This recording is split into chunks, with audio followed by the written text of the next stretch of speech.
Get these notifications going, guys. Get some people in here. What up, Xavier? What's going on, brother?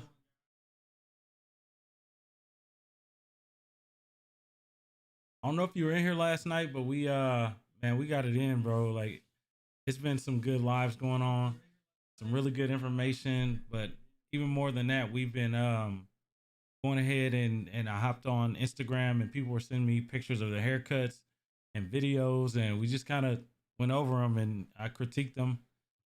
So just kind of giving some information out. Tonight I got some news for you guys as well as the as you can see I have a topic that I want to discuss, but I'm also doing a Q&A if you guys have any questions after that. I'm gonna wait for some more people to get in here and then we'll get rolling.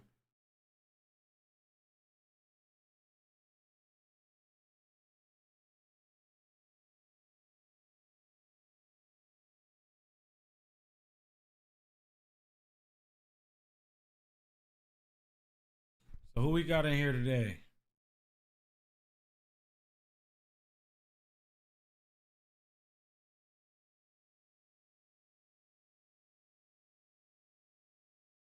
Wait for some folks to check their phones and see that I'm live. It's funny because we're just randomly going live, so it's not like it's a specific time. I think we've been hopping on at 10:30, 11 o'clock. So I know it's the weekend.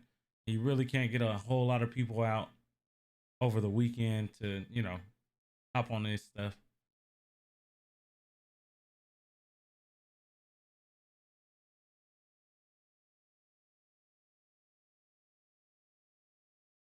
So I'm gonna mute up while we wait,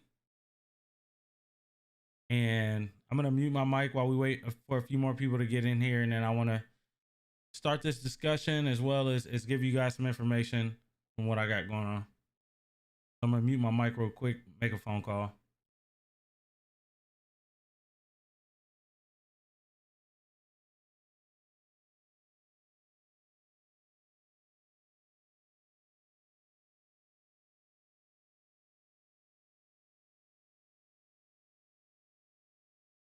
If you guys are, sorry, you guys can hear me, go ahead and sign in when you get in here. Let's see, I'll leave a.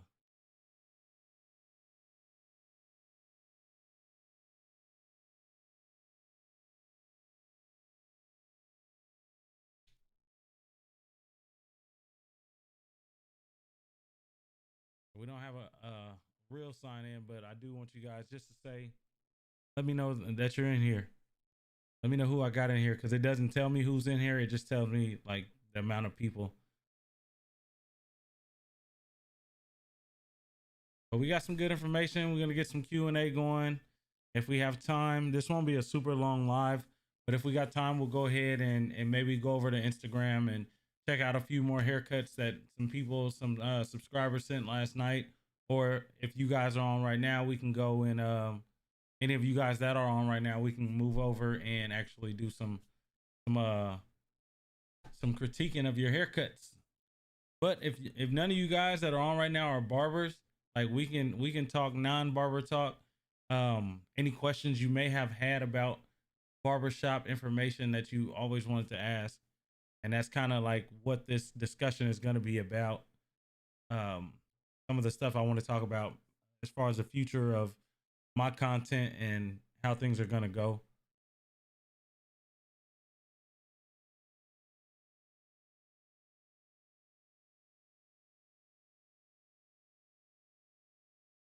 What up, Shaden? I like that name. I've never seen that name. My son is named Caden. That's pretty clean.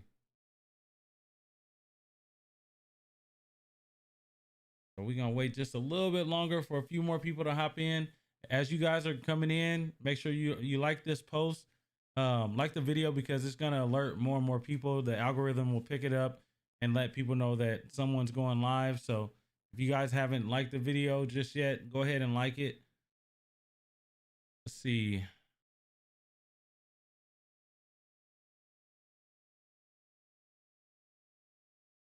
Yeah, you missed it. Um, I just was telling these guys that at the end of this, we'll go ahead and we'll do that. We'll go over to Instagram. So you can send me some pictures or a video over to my Instagram, Christopher Manyweather. And yeah, we'll go over some cuts, like 2 or 3 of them, whatever you want to do.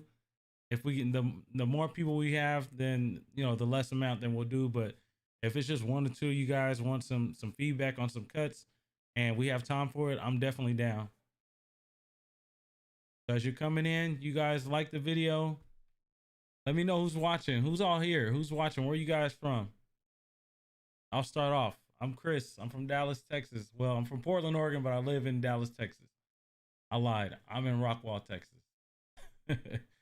But y'all don't know Rockwall, so y'all know Dallas.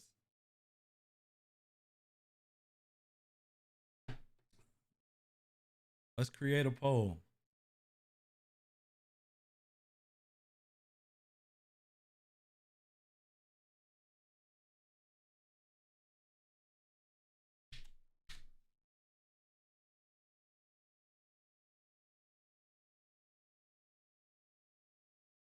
All right, guys. I think we'll go ahead and start. What's going on? I'm Chris. This is Dead Stock Barbershop. I wanted to talk to you guys tonight. So as you know, I'm doing Vlogmas. So with Vlogmas, as I said in the other lives, every day I'm going to be doing some kind of content for the month of December. I think from the 1st all the way through the 25th. You got some people who participate and they go all the way to the end of the month. I think I'll probably stop on Christmas Day, just make it a true Vlogmas. But with that, you can do all kind of content. So whether it's live streams, whether I'm making tutorials, whether I'm just doing like a daily vlog, just chopping it up, I'm choosing to do live interaction because it kind of gives you guys an opportunity to meet me or even just ask questions that it may be a little harder to get your comment seen or whatever the case may be.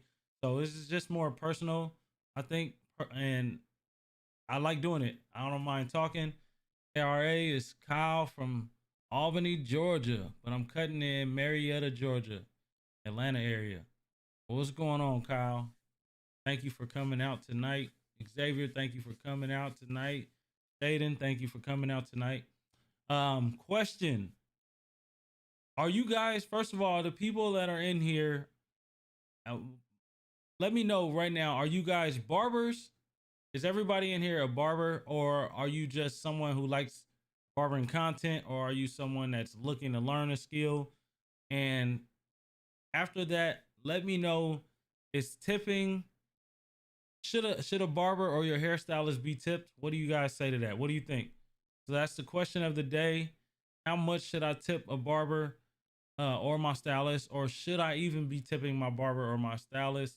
And I kind of want to talk about that. What up, Be Rich? Be Rich, where you from, bro?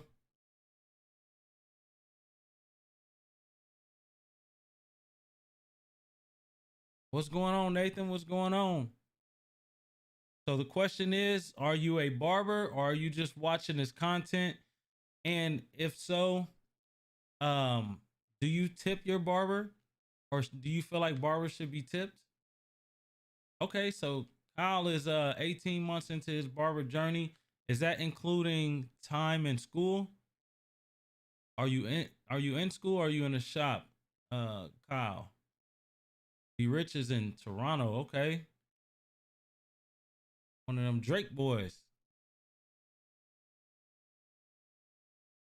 All right, so and the reason I asked, okay, so we got a lot of barber students that view this content, and I like that because you're still impressionable, you're at a position or a point in your career where, man, as much as you can learn and you're on here, bro, you're gonna go so far. Like, we just didn't have this kind of stuff when I was coming up. Okay, so Kyle is in the shop getting it in for 18 months. Kyle, what's the biggest tip you've ever gotten? Even you guys, if you guys are barber students, I know a lot of the schools, people will tip. I know it's really not a big tip usually, but what's the biggest tip you guys have ever gotten? That's the question for right now. We'll start with that as more people are coming into the live. I say the biggest tip I've gotten is probably like, I don't know, $100 or something like that. A crazy thing happened one time, and I can't even call this a tip. So I had a customer who would always come in, and I'm cutting him up all the time. Real cool guy, great conversation. Um, One time he called me up, and this was before I was like super booked up, but I was just busy that day. And dude was like, "Hey man, can you get me in?" And I'm like, "Bro, I got you." He's he's always been one of those guys who's taking care of me. So like, even if I gotta stay late, like I got you. So he's like, "Cool, I'm on my way." He gets there, he walks into the shop, and he sits down, and he's there like 2 minutes, and he gets a phone call. And in that phone call, he's like chopping up with whoever he's talking to, but it sounds like he's got to get out of there. And so I'm cutting hair, and he walks up to me and walks up to my station and like smacks something down on my station and was like, "Thanks, bro. You always take care of me." And I'm like, I look, and it was $100 bill, and I'm like, "Bro, what's up? This for next time or something?" He's like, because he was like, "I gotta go," and I was like, "This is your next payment." And he was like, "Nah, bro. You always take care of me, man. Thank you for even telling me you get me in." I was like, "Dang, that was the craziest thing that ever happened." Another time I was at a NFL player's house, and these guys, it was like 12, 13 guys over there, and it was like my first time ever going. And these dudes, like the the main guy who house it was, like he was more established in the league, but the other guys, they were there. It was during the summer, so they were there for the like whatever that training. I'm not a big football guy, but they were there for that training that they're doing, and then they cut the team down, and so like a lot of them won't even be on the team. They're gonna get kicked anyway, but they're all in the NFL. And so I cut like a whole bunch of people's hair, and I could not find a broom anywhere at all. So I go upstairs, and these guys are up there shooting dice on a pool table, shooting dice. I've never seen so much cash in my life, like in person. Like they had so much money, piles of money. And so I asked the guy who house it was, I'm like, "Hey man, you got a broom?" Because at this point I had cut like 4 heads and there's hair everywhere. And so I'm like, "Bro, you got a broom?" And as I said that, like he rolled the dice, like he was throwing the dice, and he hit, and he was like, he grabbed all that money. He's like, "Bro, I don't know where a broom is. I don't even know if I got one, but here." And he gave me $100. Like I was like, me saying something was good luck. I was just like, "Oh, all right, I'll go pick it up by hand, put it in my pocket." But that was like a crazy time where I just got $100 for doing nothing. Two crazy times where I got $100 for doing nothing. Um, so let's see. Chris Lopez, what's going on, bro? He said, "Oh yeah, I forgot about those Christmas tips." Okay, so with that Christmas bonus, the $100 that you got, did that include the price of the haircut? Because if it's a $30 haircut and they just hand you 100, then the biggest tip you got was a $70 tip. Or did they pay for the haircut and they leave you $100 on top of that? That is the question. Same for you, Be Rich. $50, man. Them some great tips, man. Christmas time is really a good time. Like, if y'all don't know, people will bless you just from having that relationship and just being there for them all year long. Like they just want to take care of you. More importantly, though, I have a weekly client that tips 20. Yes, that is more important. You got somebody coming in every single week. I want to know how much those haircuts are, first of all. But like, there's a guy who I have. My haircuts are 40. I charge him $30 every week. So I'm not a discount type person, but you guys, you can go through my videos. I don't know if you guys have seen it, but it's the older gentleman who gets like my masters all the way open against the grain with a ball fade on. I do a video where I cut his hair in 8 minutes. So in 8 minutes, I make $30, and a lot of time it's less than that, but I make $30 really quickly. He comes every week, and there's a lot of people like, I don't do discounts. I'm one of those people. I don't do discounts.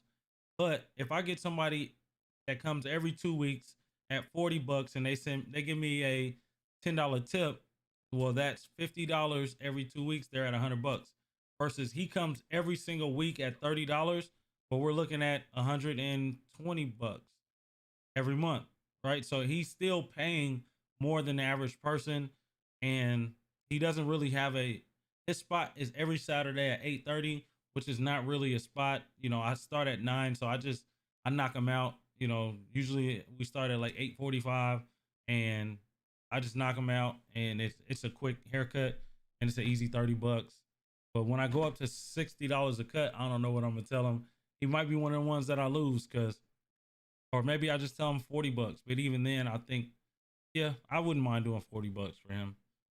But that might be a big jump for him, because even when he don't tip, when I say he gives me $30 and he's waiting on his change back, he's waiting on his change back. In the shot. Okay, so Kyle, biggest tip was 30. This name where it says Vast Tech, I don't know what that means. Your name looks like Russian, but I wish I could speak whatever that was so we can interact. Politician vibe. As a barber student, I don't care if I get tipped. I do it for passion. Biggest tip is as a barber student is $20. Bro, that $20 tip as a barber student is like a $200 tip, because people do not tip in barber schools. But I like your mindset, and that's what my mindset was, that hey, I'm here to get a license. I'm here to get better, and I'm going to eventually be gone, and I'm not gonna worry about a $2-3 tip. I'm gonna be getting paid $30-$40 a haircut, $20 a haircut, so it won't really matter to me. Like, you got guys who say if you're not clipping, that's what they used to say when I was in barber school. If you ain't tipping, I ain't clipping. I'm just like, bro, what are y'all talking about, bro? You're not here to get paid. You're here to get a skill. Your education is your payment. What up, Q, on the photos? We talking about gratuity tonight. If you guys just got in here, shout out to the beautiful Sierra Miniweather down there. She says she tips $20 to $30 to her loctician, who does amazing work. But I'll go back up. I don't want to skip over y'all just because that's my wife. All right, Chris Lopez, $30 for the cut at my shop, $40 for cutting beard. So you got if that person got so about what I said, $30 for cut, and he gave you $100, so that's a blessing. See, I be on it a little bit. He says exactly. I used to feel a type of way for a client I have paying just to cut, but then I realized he comes every week, and it made me realize he's hooking me up. Yeah, man, that person's money is worth much more than somebody who comes every 2-3 weeks and they only tip $5 to $10. AAC, give him the new price, and if you lose him, then oh well, he doesn't appreciate you. So what I will say to that, AAC, and so this guy, he's an older gentleman, and he's been with me. Like, when I first started cutting his hair, the haircut price was maybe $17, and he would always give me 20, always give me 20. And then eventually he became my my customer. And it's crazy how it happened, because he was going to the shop that I was at for 6.5 years. They opened up a new location, so he started at that new location. So I transferred over to the new location, and the guys were busy, and I just happened to be available majority of the time when he come in. And sometimes I get him, sometimes the other guys would get him. But he works at a hospital, so he'd always call for the owner, The owner would leave a lot. So he's like, how do I make an appointment? And then I tell him, like, this is how you make an appointment with me. I can put you down recurring every week at this time. So you don't have to make no more calls. You just come at this time. And so we've moved up from the 20 to the 25 to the 30 now. And it's always been less than the other people. But I've been making more money off him consistently every week than I'd make off somebody else. It is a before-hour spot, and I charge, it would be $100 cut, but I'm just like, man, he's consistent. His haircut is simple, and I don't have to worry about it. I'll bang it out. Boom, he's gone. Now I can start my 9 o'clock shift. So yeah, that's why it's not that he wouldn't be appreciative, but it just might be out of his price range for such a basic haircut. A lot of people wouldn't feel comfortable spending $60 for 8 minutes. So if he's willing to do $40, then that's cool. I'll see what he says about 35, but I'll probably start with him for $40 every week.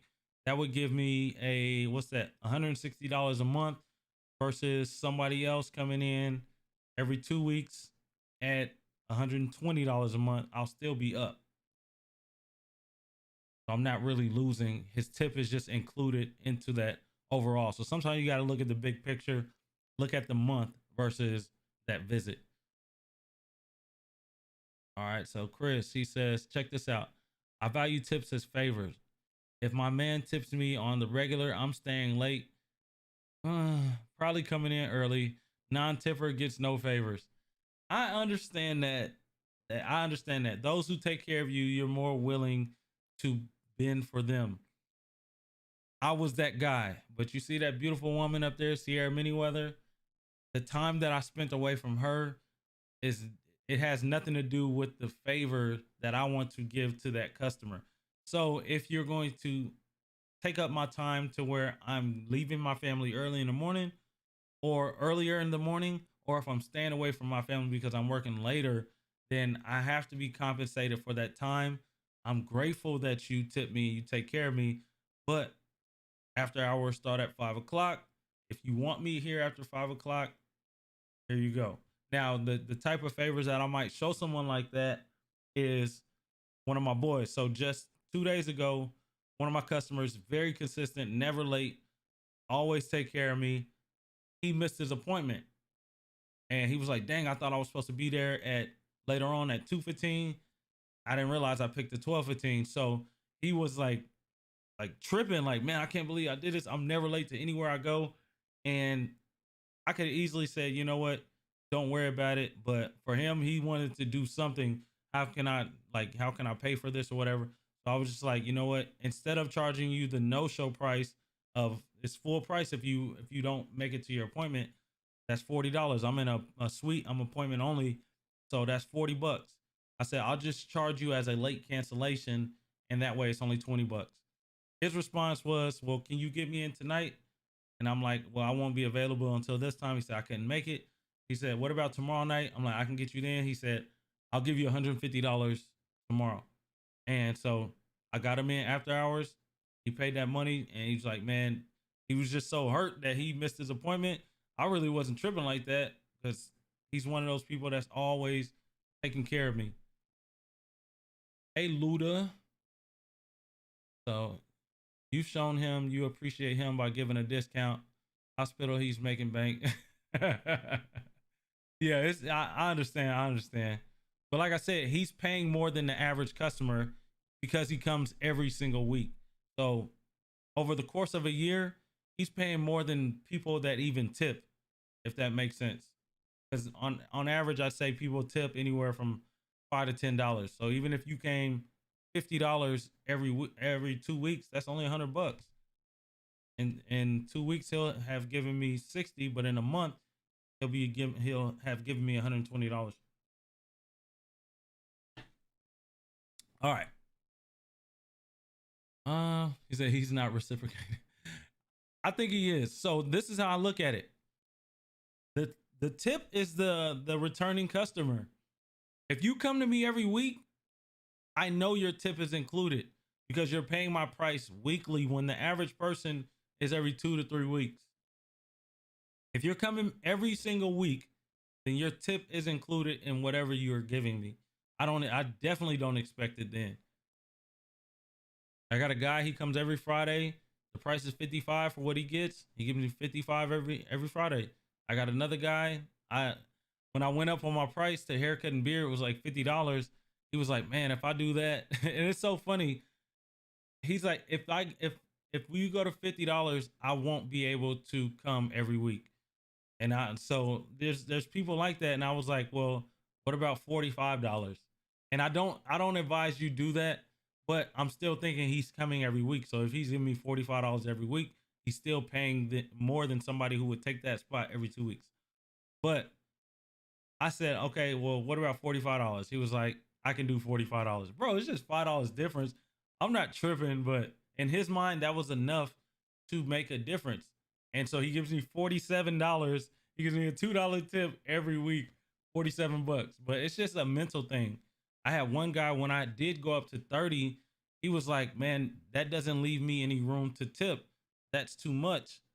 But he had already been giving me $30 before I went to $30. So I was like, well, look, if it makes you feel any better, because he's like, bro, I have to be able to tip, but I can't pay more than that. I said, well, if it makes you feel any better, then your price is still $25, but you can just throw in your $5 tip, you know? And I went up, I was at 35. That's why I went to 35. And he was like, cool, thank you. And that, I was just like, bro, you paying the same thing. Like, you paying $5 more either way. But it's just mental. Yeah, family first, bro. He said, I'm nice to do no show fees. So this is the thing. It's not about you being nice or mean.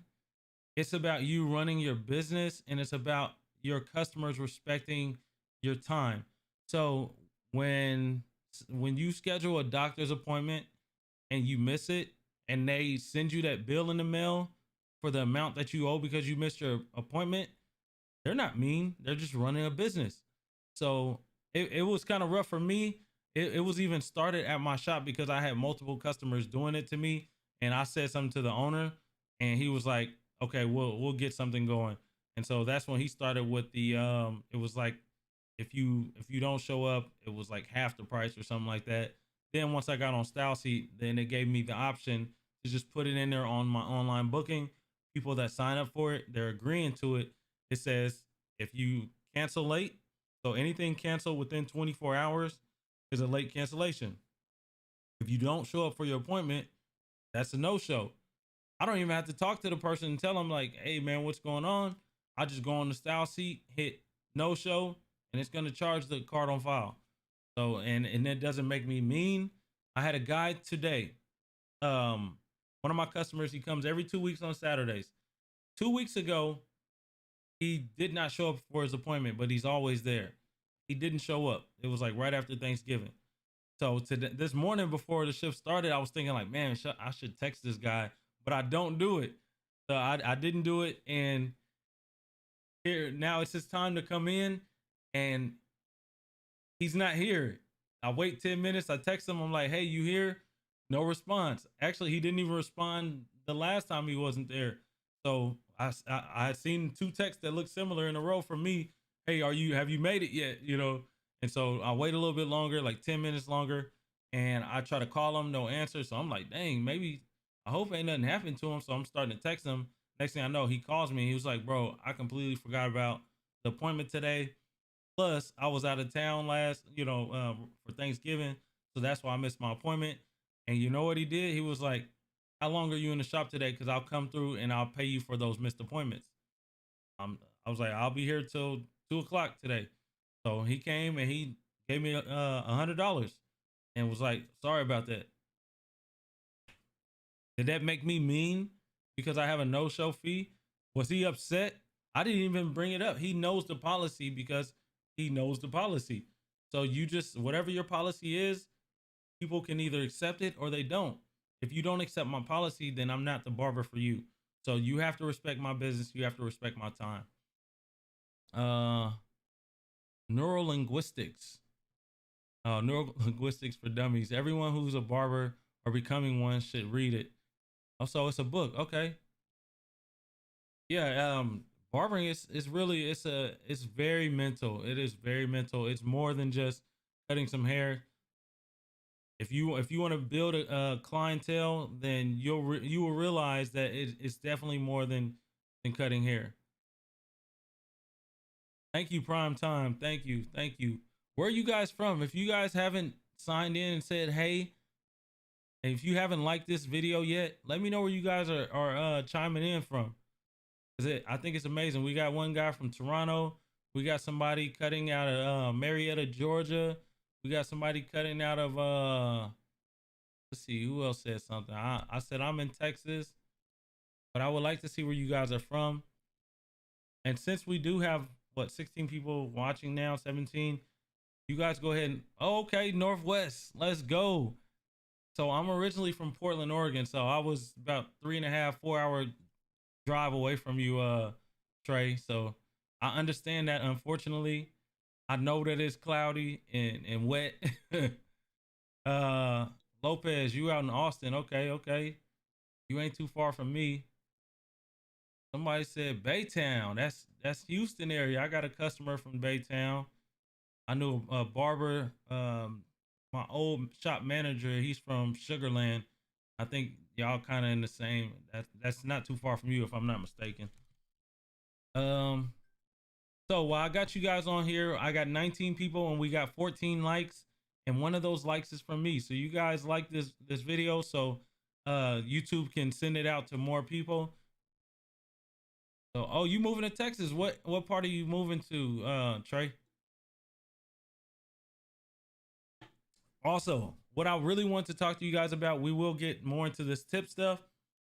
But for those of you who have been following the the thinning hair series that I was doing, I'm not going to complete that fourth video as a part of that series. The series is done. That video will come out, but I just felt like that guy's hair was not as severe as the other guys, and that video is going to be more about how to do the raking method more so than like how to fix thinning hair. Even his hair on top looks super crazy, but he didn't have me do anything to it. So I was like, yeah, I'm not going to include this in the series. Also, that gives me more time to focus on these lives, as well as just chopping these videos up and putting out more content. Um,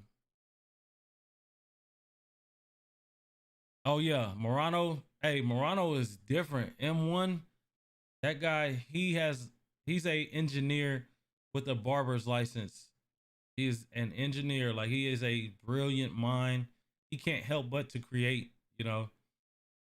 Okay, so you moving down to Georgetown Round Rock. All right. Great video. Thank you, sir. That's one of my customers right there. Yali, what's going on, brother? Yeah, man, y'all got to sign in. So he says, even though my prices are the highest in the city, so they're tipping you $5 to $20, even though you have the highest pricing, which means that there are people in your city that are afraid to even charge more. But you, not only are you charging more, but you have people who value what you do, and they're willing to pay more on top of that. So that is amazing. So yeah, back to what I was saying. That series is finished. It's completed. We're gonna move on to some different things. One thing I want to run by you guys and ask this question, because it's been going through my mind for the last 6 months. It's been a plan. It's been an idea, but now that I'm doing more live streaming, it's becoming more and more of a possibility, and I kind of have a clear vision on how I would do it. But I asked that question earlier. How many of you guys are actually barbers versus how many of you guys are just either learning or it's just interesting to you and you just like to hear some content where somebody who seems to know what they're talking about is talking about something. And all right, bro. Thank you for coming through, Prime Time. Thank you, brother. So what I want to talk about or discuss is the fact that I'm either going to start a new channel or I'm going to add something to my channel. And what it is most barber channels that you guys can watch, whenever you see a barber talking, they're always talking to barbers or people who are interested in it, or people like some of you guys who are watching now. Luda's not a barber. Q on the photo is not a barber. Sierra's not a barber. Yali's not a barber. So I know people watch this kind of content, but I can make content as a barber talking to customers. So I'm thinking about doing a new channel, and it's probably going to be a new channel, and I'll link it to this one, but where I'll be, it'll be Q&A, it'll be lives, but people are able to ask whatever questions that they really have for barbers. So I had a cousin call me up, and I get questions all the time, but one of my cousins called me and he's like, hey, my barber's out of town. I need a haircut bad. can I go to one of the barbers in the shop, or am I supposed to go look for a barber somewhere else? Like, what do I do? And so I want to answer questions like that to the customer. So a channel that's dedicated to the education of the customer. Um, things. How do I tell my barber I don't like this haircut? How do I tell my barber what I want? How do you know what I'm saying? Like terminology, just different things, so that when the customers do come in and they sit in your chair, they can say, "Hey man, I want a high ball fade with a 3 on top," and it's because I watched this guy on YouTube and he breaks down haircuts and he breaks down this and that, and now I know I'm comfortable enough to go and sit in AAC's chair and say, "Hey man, give me a drop fade light, and I want it bald in the back, but I want it light on the side," whatever. But they'll know exactly what they're talking about, because one of the longest parts of our consultations is usually because a customer, either they don't know what they want at all, or they don't know how to explain what they want. And I'll even tell people, like, man, sometimes it's best just to have a picture. You may not know what you want, but go on Instagram, look up pictures. Sometimes you might say, I want this fade with my hair like this on top with this design on the side. You bring me 3 pictures. That's easier than you fumbling through your words or saying the wrong thing and me just starting, and next thing you know, you're jacked up. He said, just do a series called Ask a Barber. So that was part of like my initial idea, was maybe I'll go live or whatever. I'll do something barbering on Mondays, and then turn around Thursdays and I'll do like the content for the customers. But I don't know. Yali says, I'm an IT guy, but I like to know what you do to my hair. So I watch your videos. Yeah, man. So we definitely got to get your cut on one of these videos one time. So what do you think about that, Yali, as a non-barber, as a customer, a channel that's dedicated to the educating you on what it is that you get or what to ask for? Because I know when you come in the shop, you say, hey, give me the usual, but you like, give me a 1 on the side, spiky on top, not too short, not too long, and that's your description. But if you were to go somewhere else, they'd be like, huh? Not too short, not too long. You know what I'm saying? Like, that's not very descriptive to a new person. But since I've been cutting your hair for the last 2 years, almost 2.5 years, I know exactly what you're gonna get, as long as you don't change it up. Taper the back, taper the sides, don't touch the beard. But y'all see that? Like, I'm able to recall my customers' like haircuts just like that. And I think that's a part of customer service as well. Yali, you have been getting haircuts for a long time. What do you think about tipping a barber? Is it mandatory, or do you tip when it's a good job, or do you just feel like every barber should get a tip? What do you guys think about that? And Kwame, what do you think? Should that, on that video idea, should it be a whole new channel, or should it be a certain day of the week where I do that on this current channel? AAC says barbering for dummies. Yeah, so I'm thinking about, well, I'm not gonna tell y'all the name just yet, but yeah, I'm leaning towards just starting a new channel and just kind of like feeding off of this one, because I feel like that's a bigger market. There's only a certain amount of people that are interested in hearing barbers talk, or interested in trying to learn how to cut hair, but there are millions of people in the world who get haircuts. So I'm just sharing that with y'all. A lot of people don't know about that. I haven't told some of my friends.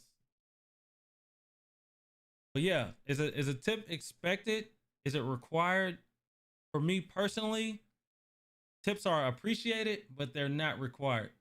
So if you feel like I went above and beyond, or if you personally are just a tipper, man, I appreciate it, but you don't have to. I'm not gonna be upset if my price is $40 and you give me $40. Like, there's some people who feel so pressured by tipping that they will not come and get a haircut because they don't have enough money to tip. They have the money to afford the haircut, but they feel pressured to tip and they don't have it. All they have is $30. All they have is $40. I can't give you 45 like I normally do. So I'll just wait a week. I'm like, no, just come in. I'll take the price that I charge. You know, it's not like you get a discount. Kwame says have it on a separate day. Barbering etiquette, yeah, like all of that. I got a list of ideas, AAC, that it's gonna include all of that. Like, can I go to a different barber in the same shop? Can I just say, you know what, Tom, I like how you cut hair, but man, Fred is over there going crazy and I want to give him a shot. Like, is that a bad thing? Some people don't know. Questions like, what is that? What is the barber pole? Where did that come from? Some people say, what is that candy cane stripe thing in front of every barbershop that I see? You know, I have answers for that kind of stuff. Just information where people just, I don't know, they can be short YouTube shorts or whatever, you know. If you guys want to know, I'll give you guys a sneak preview. So the barber pole, that comes from, barbers used to be known as barber surgeons. So we were the ones barbering, doctors and dentists were all one field. So you'd go to the barber to get your teeth pulled. You go to the barber to get certain surgical things done to you. One of the things in particular was called bloodletting. So if you had a illness or whatever, they would bleed you out to a certain amount, and then they let you, you know, regenerate new blood, and that's going to make you better over time, is what the practice was. So when you look at a barber pole, you got red, white, and blue stripes. Of course, it's red, white, and blue because we're in America, but you got red, white, and blue stripes, and then you got silver pans, on one on the top, silver on the top, silver on the bottom. So what that is, the red is for the blood, white is for bandages, and the blue represents the vein. But back in like in the UK and France and all that stuff, where the barber surgeons originally were at when they started their whole barber surgeon guild, they the colors were red and white. So you'd see red and white and silver on the top. So the silver is actually, so if you flip them over, those are two bowls. So those represents the pan that they would let you bleed out into when they were performing that service. So it's just a little history, you know, something that most people wouldn't even know, and they'd be like, man, that's interesting, I wouldn't have known that. And it's just a quick short video. Yeah, I would definitely, I'd use them on TikTok as well. And I think it's a lot of stuff like that where you can make some quick informational, you know, informative videos, and it's good content. And then now you know what the heck a barber pole is and why it's there. And I bet y'all some of y'all barbers didn't even know that. All right. Does any of you guys, before we get off, because I didn't want to stay on too long. I got church tomorrow and I'm teaching and I have to prepare. Stay on this channel. Yeah, I built followers. Yep.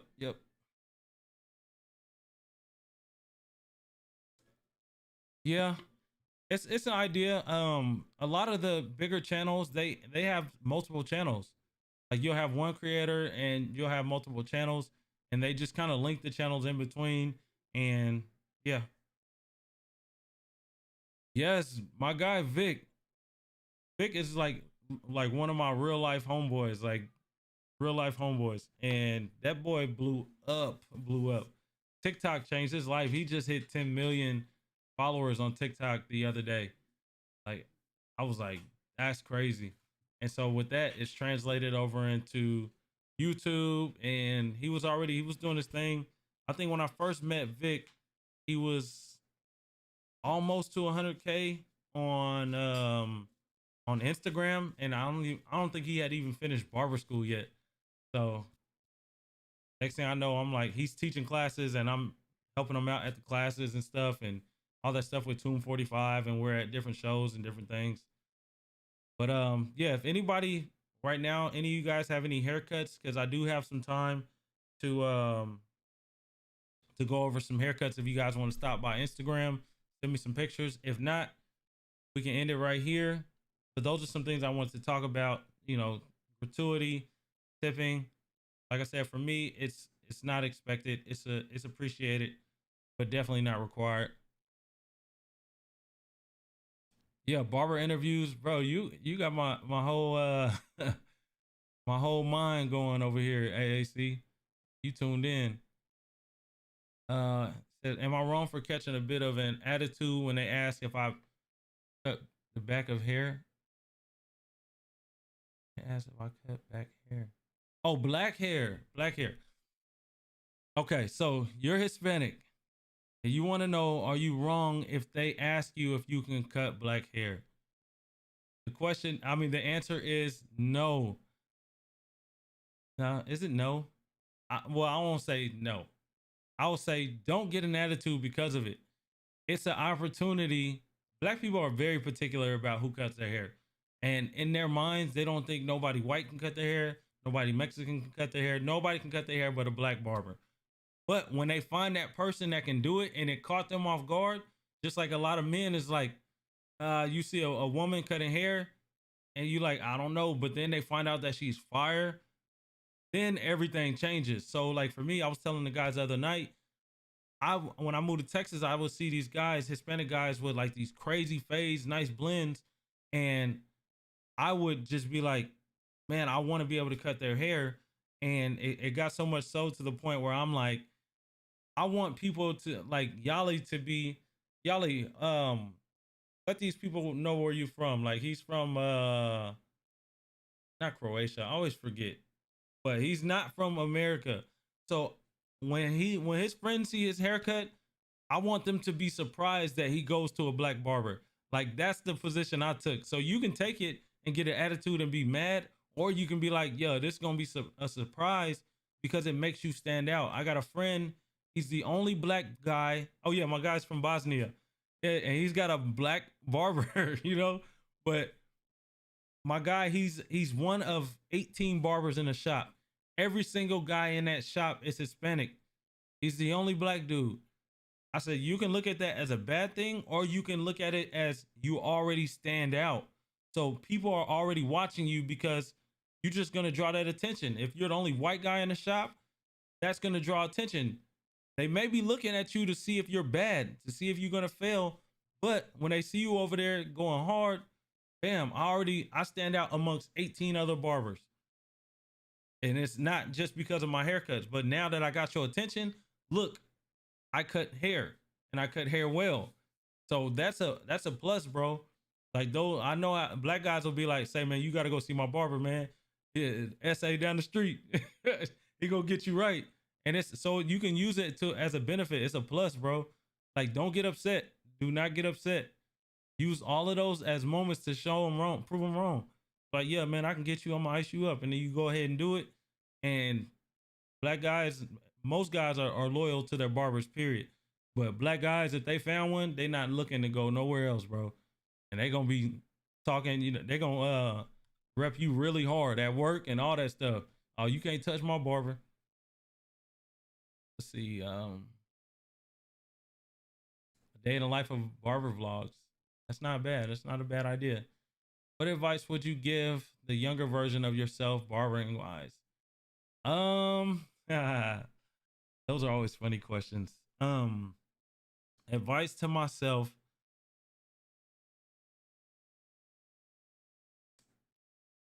I can honestly say I wouldn't change much. I don't even know what I tell my younger self because the stuff that I'm telling you guys is stuff that I was doing and I saw that it worked over time.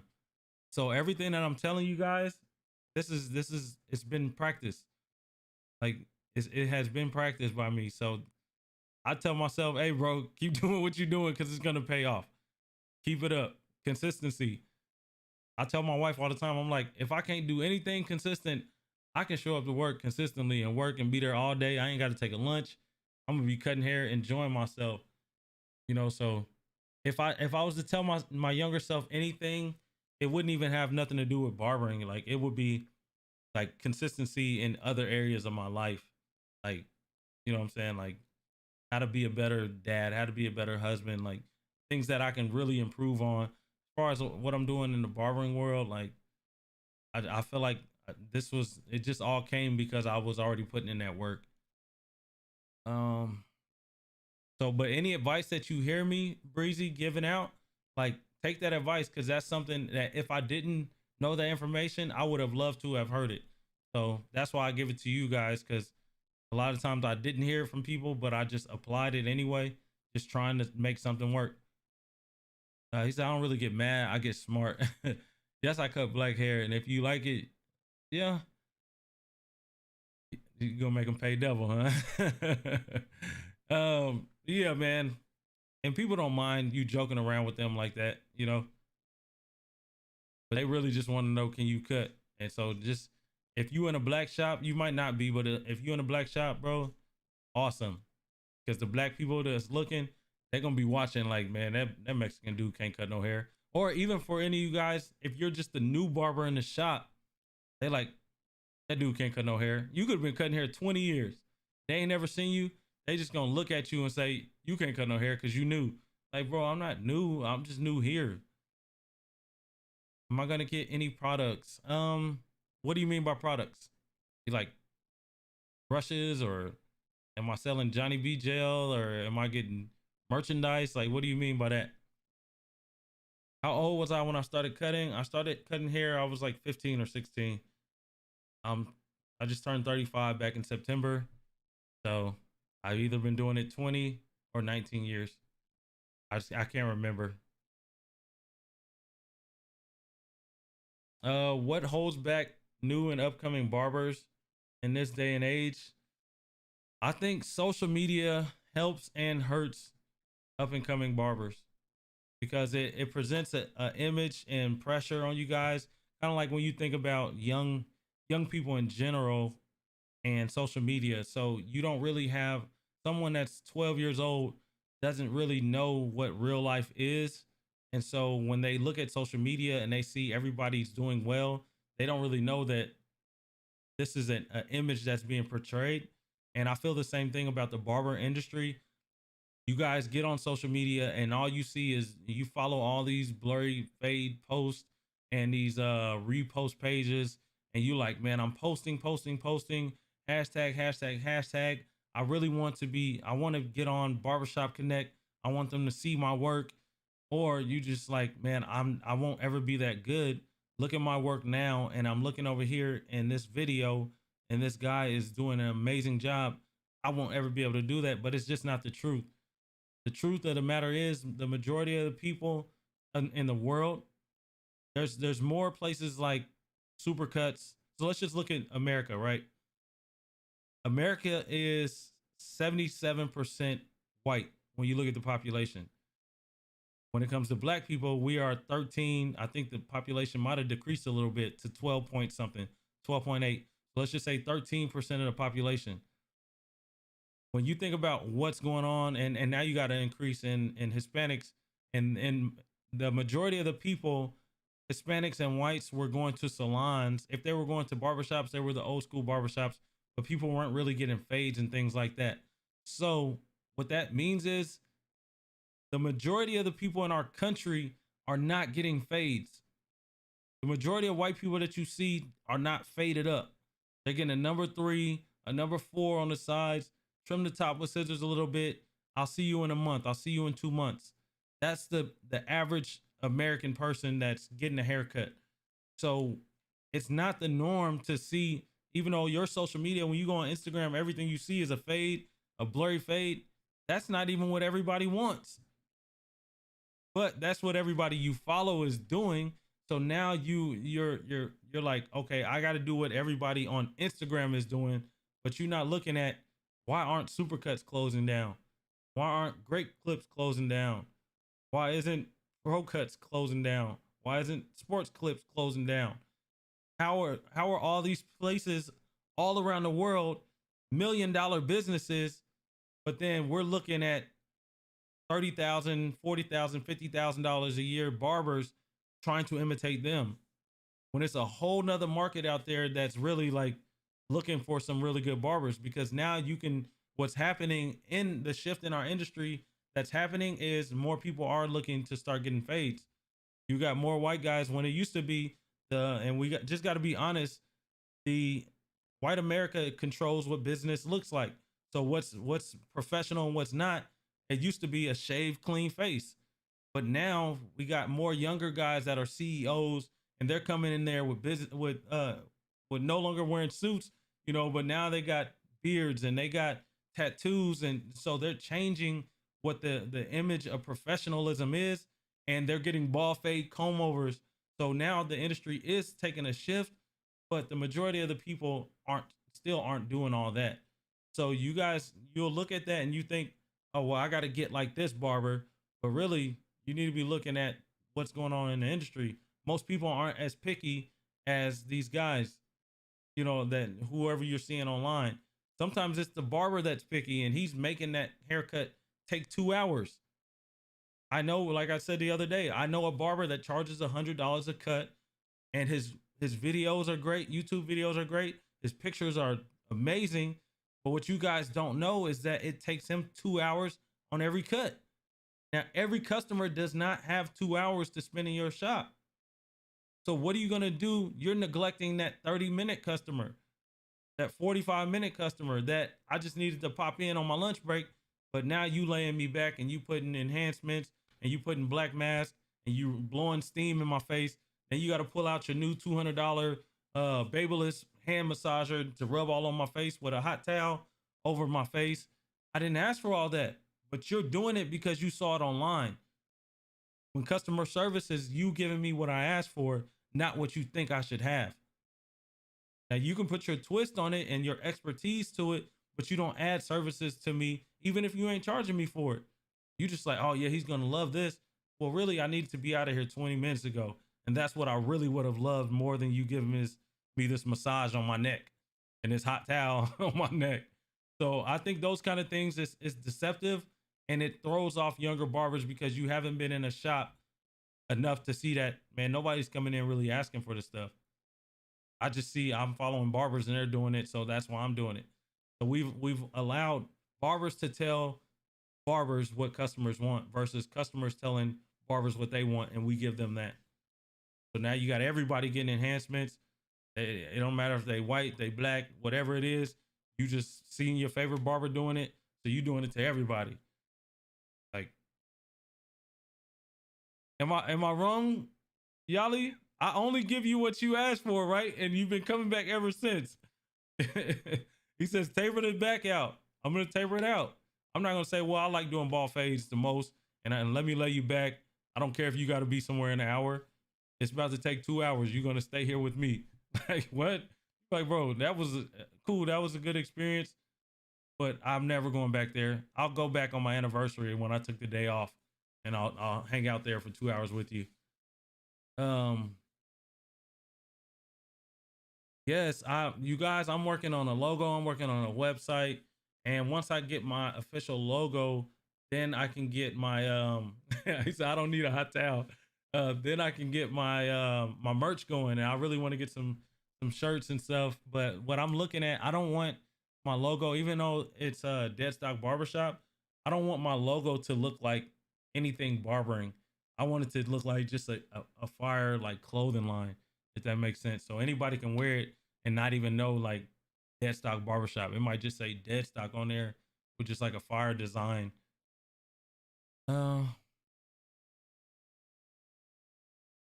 who do you want to see on Barber versus TV that hasn't been on? I'm not gonna lie, bro. That's another one of those things. Like, I try not to immerse myself in the barbering world because it's not life. Like they say, barbering is life. Like, barbering is not life. I am a barber and I love barbering, but barbering is not my life. So a lot of times, like, I do follow Instagram barbers on Instagram, but I haven't watched a barber's battle. The only one I watched was when I went to Tampa and watched Jeezy versus Bazio, because those my boys, and we hadn't had a hair show in forever. So I'm like, cool, this is an opportunity to be around barbers again, get like a barber expo feeling. But after that, I'm going home and I'm going to cut some hair and I'm gonna be with my family. So I really don't watch the barber versus at all, man.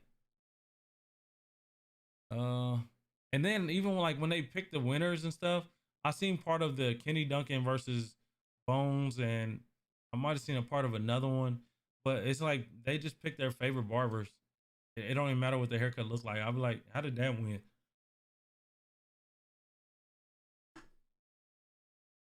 All right. How many clients come in asking for enhancements? Now, honestly, I have, as far as my customers that get enhancements, I have one lady. She comes in and asks for it, but she doesn't come that frequently.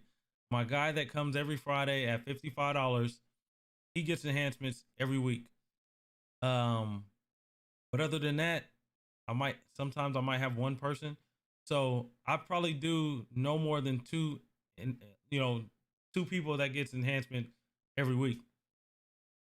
But if you look online, everything you see is enhanced and it's outlined with a white pencil and it's cool. It looks great. Like if that's what the person wants. But I know people who do it on every single haircut. And I know that the customers aren't asking for it.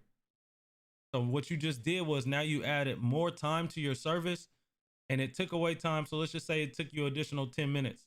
Well, you do that 5 times in a day, you just gave up 50 minutes. Or six, let's say you do it 6 times in a day, you just gave up a whole hour. You gave away an hour on something that nobody asked for. Now, if a person asked me for it, I got all of that. I learned the skill that it takes to do it. So I like to be well rounded. So I want to know how to do it so that if anybody wants it, bam, I got you. I'm your man. What up, Kev? Kev be hitting them enhancements, but he just made a video. Like he's showing you guys the before. He says, here's the before the enhancements, here's the after, letting you know that what's under these enhancements is a good, solid haircut, solid edge up. But I see a lot of people who the fade is jacked up, the edge up look fire because they done enhanced it, but the fade is out of there, which lets me know you ain't practiced enough. The last thing on your list should be enhancements. You should be on fading. Um, so yeah, no more than I'd probably do it no more than twice a week. Fighter Shinobi, man. I was just about to read whatever you wrote. um Says tips for networking at hair shows. I'm a student, by the way. Man, go to all the hair shows. What you'll start to realize, and I suggest this for any of you guys, it is so motivational. Like when you're leaving a hair show, all you want to do is get back and cut because most likely you done bought the newest clippers, the newest whatever. You know, everything is there at the expos, depending on what show you go to, and you'll start to realize that, man, I seen this dude in Tampa, then I've seen this dude in Vegas, then I seen this dude in Austin, and I seen this dude in New York. You know, like you hitting these different shows in Connecticut, Orlando, and before you know, man, you done made a friend that's in some weird part of Nebraska, but y'all always at the shows and now y'all chopping it up. A lot of the people that I know, that's how I got cool with all the people from Tomb 45. It just started off, I was taking classes. Next thing I knew, I was at shows. Next thing I knew, I was working their booth at the show. Then next thing you know, I'm on the stage platforming at the show. So it's so many opportunities that can happen just from going to barber shows and meeting people and just chopping it up. And you'll see it's because it's different. Sometimes you'll find that you're the only person in the shop that's interested in that side of barbering, but everybody at the show is interested in it. So now you in a building with 8,000 like-minded individuals, and you like, man, this is fire. Let's see where we at. Should you charge extra for enhancements? I charge for any service that I do. There is no service that I give out for free. Enhancements, when it comes to something that's like fibers, hair fibers, it don't last that long. So I usually charge like 5 minutes. It don't take me long to do it. If you want the like the Tomb 45 spray or some kind of Kiss Express, something that's gonna last you 4 or 5 days, a week or whatever, then I charge $10 for that. But I don't do enhancements for free. If I go to, I don't know, let's say I go to Foot Locker and I'm like, man, I bought the shirt, I bought the shoes, y'all can give me the socks for free? No, they're not gonna give me nothing free. That's an additional thing. So you're gonna pay for it if you want those socks. And listen to my guy Cutmaster. Y'all hit that like button. If y'all ain't hit that like button yet, go ahead and hit that like button. 81% of you guys said that you have hit the like button. We need 100%. Oh, okay. So yeah, going to those barber shows, as well as one of the number one tools that I have, and a lot of people didn't know this, and I actually learned it at a hair show. So you go in and you get everybody's Instagram, get everybody's social media when you're at these barber expos. And what I like to do is, let's see if I'll be able to show you guys. I learned this a few years back, and so I'm always the guy showing people at the shows. But you guys know about the QR code. So when you go into your Instagram page, see that?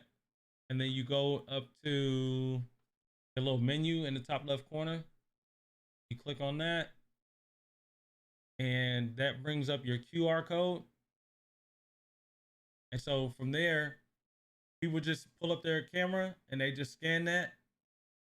Or if you're scanning somebody else's, at the bottom of it, it says scan QR.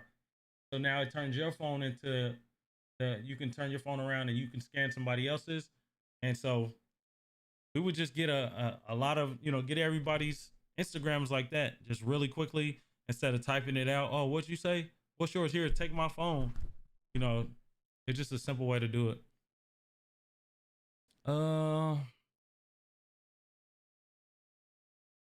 The Island Boys barber should quit. Hey, I just started seeing them dudes. Like I'm so out the loop on when it comes to like current rappers and whatever. And I just seen them boys. I was like, is they serious? That's weird. But would you say it'd be smart to stick to a system and perfect it? Yeah. Yeah, that's always have a system first. Perfect that. And then you try whatever you want after that. But I already have my system intact to fall back on. Sahara Ohana, what's up, man? Big ups from Israel, man. We got somebody from the holy city. What's going on? That's amazing. That's the other side of the world, my friend. Thank you for tuning in. Thank you for the support. Who's the realest celeb barber you ever met? So what is a celebrity barber, man? If I gotta say anybody is a celebrity barber, there are, I'd say maybe 3 that I can think of that are just barbers, and they can go places and they'll really be recognized. Like most likely they'll be recognized. You got to start with Vic Blends. I won't be disrespectful. He's the biggest right now, but you got to start with 360 Jeezy. Like I have customers that are like 15-year-old white kids that don't get no kind of fade that know 360 Jeezy. Like one time I was telling somebody, one of my customers that I was like, yeah, this barber on YouTube, he reviewed my channel. He gave me an A. It was crazy. He's like, are you talking about 360 Jeezy? I'm like, hold on. What? How you know Jeezy? But you got to think, Jeezy has 3 million subscribers. 3 million. So there's a lot of people who are not barbers that are a part of that just look at him because he's funny, he's entertaining, or they might watch him for the waves, or they might watch him for the education. But for whatever reason they're watching, it's 3 million people, So, but after that, I just start with him because he's been doing this thing. But Vic Blends you see it on his vlogs. He be in the airport. People like, oh, Vic. Oh man, that's Vic. A lot of my customers know who Vic is. And when they go on my Instagram, they start going through pictures. They see me with Vic. They're like, bro, you know Vic Blends? Like, yeah, before he was Vic Blends. And I think when I say the realest, I don't know what you mean by the realest, but if anybody that I met that's down to earth and is really like who you see as a person, it's definitely Vic. Like y'all would be so surprised if you ever had a chance to meet Jeezy. He's not like that, like what you think. He's the most calm, quiet dude. He can get in that mode. Like y'all see him on the videos acting up, acting crazy, but that's his work side of him. That's his playful side of him, but that's not who he is as a person. He's very calm, cool, collected, very quiet. Like we all went to dinner and he talks like, yeah, that's good. He's very quiet, but you see him in a video, 360 Jeezy, it's your, you know what I'm saying? Like that's not his main personality. But when you want somebody that's what you see is what you get, that's Vic. Like Bazio's the same way. He's the same guy. But I will say behind the scene, Bazio is a lot looser than the Bazio that y'all get to see. So I gotta say, like Vic Blends is always himself. Tell us your system. My system, I mean, you watch the videos, like what I show you guys is the system that I use most of the time. Whenever you see me cutting with 2 clippers, that combo cutting system, I started doing that in barber school, and it always works, and I like it. So I do that a lot. Like that's my go-to in the shop. I told y'all the other day, I started back using my corded masters, and I was spinning somebody today in a chair, and it just hit his foot, man. The cord hit his foot. It was sitting up on my station. I ain't never seen no clippers hit the ground so hard. And them things is destroyed, like destroyed. I'm hoping that a new blade is the only thing that it needs.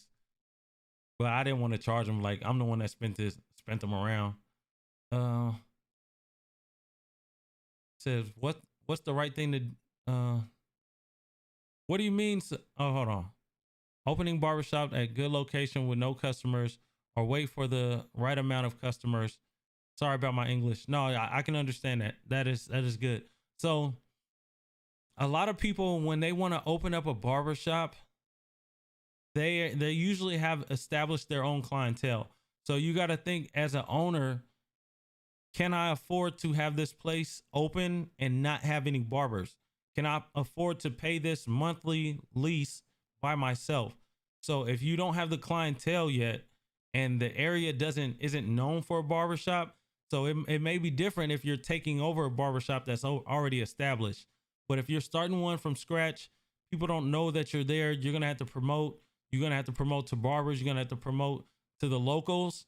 Then I would just make sure that my clientele could sustain the monthly bills for that shop. And if that's a yes, then you pay it yourself until you build up, and then you'll start to see your profits come through once you get somebody on your staff. I hope that answers your question, brother.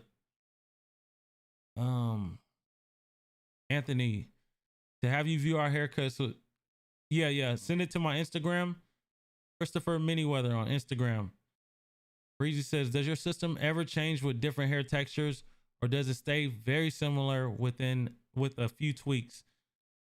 I mess with my system all the time, but the system that I use, you guys see it on the videos. I do the same thing on all those different hair textures, whether it was the Asian guy, whether it was the guy from the Salvadorian guy, whether it was a black guy with a burst fade. The only thing that I tweak is when I'm fading a black person with a fro or a mohawk, or something where it's going to be faded down like a taper or something. When I'm trying to blend down that area, I'm going to cut that with the grain, where I wouldn't do that with straight hair. When I get into this area up there with straight hair, I may do clipper over comb. I'm not going to do that on African Americans. So that's the kind of tweaks. But as far as everything else, it's going to be the same. A lot of people get intimidated because they're like, man, I don't know what to do. Bro, it's hair. You can do the same thing. One thing I will say is that I see a lot of people that are really good at straight hair struggle with African American hair, and vice versa. So what's the most reliable barber tool brand? The most reliable barber tool brand? That's tough. You can't say any new clippers because they just haven't been around. So you got to automatically go old. And I think Masters was like the first. Andis was the first company. I think, so Andis, and then you go in Andis and Wall. So if you want to go off reliability, you look at the tools that they have. You got the Wall 1919 celebrating 100 years. You know what I'm saying? A few years back. That's very reliable. You know that they're looking for longevity. So that's your reliability right there.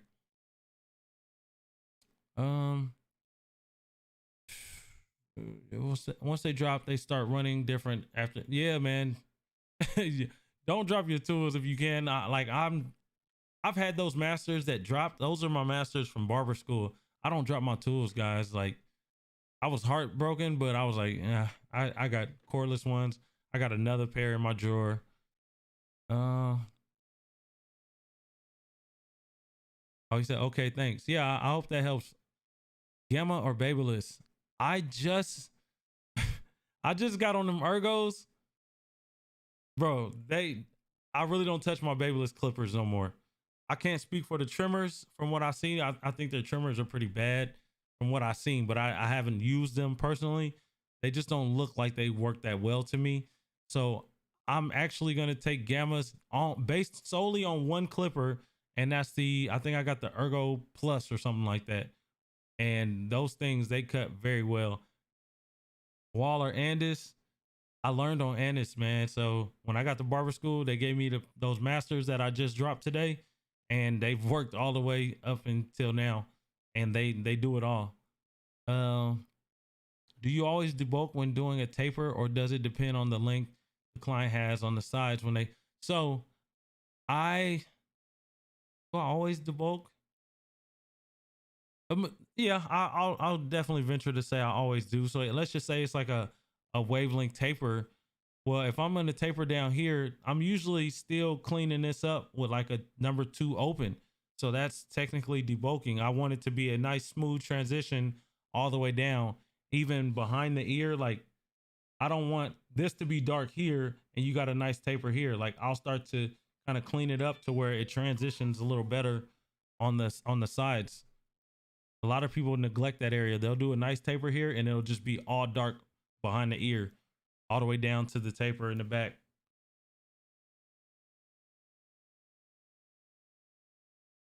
Yeah, man, those ergos are nice. Okay, so Luda says we got 15 minutes. 15 minutes left. That's my new moderator. So for the next 15 minutes, we're gonna go and see who sent me some pictures, and we'll go over it and we'll see what we got. Let's see. Let's see. Pull up my Instagram.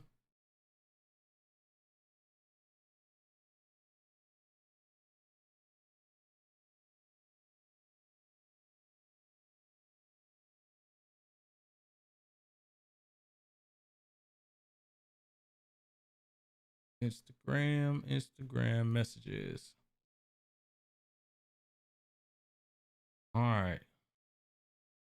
So we'll start with I don't think Jay's is on right now. I haven't seen him or Alex. So we'll start with Anthony because I know he's definitely in here. What up, Ant? Thank you for our opportunity to look at some of these haircuts. So since we got 15 minutes, we're not going to be super thorough and go super detailed into everything. But the first thing I see is this is a good edge up. This is actually a really good taper. You got a nice fade right here, and then it transitioned nicely. It looks like maybe just a little bit right here is darker. That could have been lightened up, but bro, this is a pro level cut. I got no complaint about that. It looks like you could have cleaned up a little bit better around the ear. Going into there, I can see that you edged up right here, but it just doesn't look like super clean back here. I personally would have taken his, I see he wants to keep the sideburns. I would have lightened it up a little bit more than that. And then I probably would have hit the edge up on it just a little cleaner. Like this edge up is cleaner than this looks right here. And then you left some hair back here behind the neck. So you edged up right here on and made that line. But you want to make sure that you clean up around that area. Knock all this stuff off. This is hair. You want to clean that stuff up. But overall that looks good. I don't see much in that. Look at the edge up. The edge up is pretty symmetrical from what I can see. If I wanted to nitpick it, I would say you got a little bit this, if you look here, this kind of curves up. You got like a diagonal curve to it versus this one is more rounded. It doesn't go up as much, but the average person is not going to know that. So you ain't, that's just for your growth, but the average customer is not going to see that. For me, I feel like the length on the vertical bars is pretty much the same. You got just a little bit more slant here than you do on this side, But once again, that's a trained eye seeing that. Coming to the back. So just looking at the back, it's not as clean as the taper on the side. You got a little bulk here. This is what I was just talking about, like a number 2 guard with the grain. I would have went with the grain on here and kind of helped this transition a little better. And as well as if you look here, just look at the edge up on both sides. The sides, the length doesn't look it doesn't look similar because the fade is not even all the way through. So the darkness here over here is much darker. I mean, this area is lighter than this over here. So it makes this length look really short versus the lining back here. And then you just got some weight here where you don't have it up here. So you just want to make sure that when you're setting your panels, that each panel that you set in, that you're making it look the same all the way through. And by doing that, you know, you'll be able to make sure that fade looks more consistent from behind. I would have just shaped it up just a little bit, even if he wants to keep it natural up here. All this, keep that all wild. I would have still hit this area back here with like my trimmers or my clippers, just to kind of knock off some of the wild hairs around the ear. And that would just add it to a much better finished product. But overall, I would give that haircut. That's a haircut that could have left the shop and nobody would complain. He will never complain about this haircut. His friends is not going to say nothing. His girl is not going to say nothing. Nobody's going to notice that other than a barber that's looking too hard. And the only reason I'm looking too hard is because you're asking me to. So that's a 10 haircut. I would rate that a 10. Now that just going back in, one thing that I pointed out last night about the vertical bars, I will say this.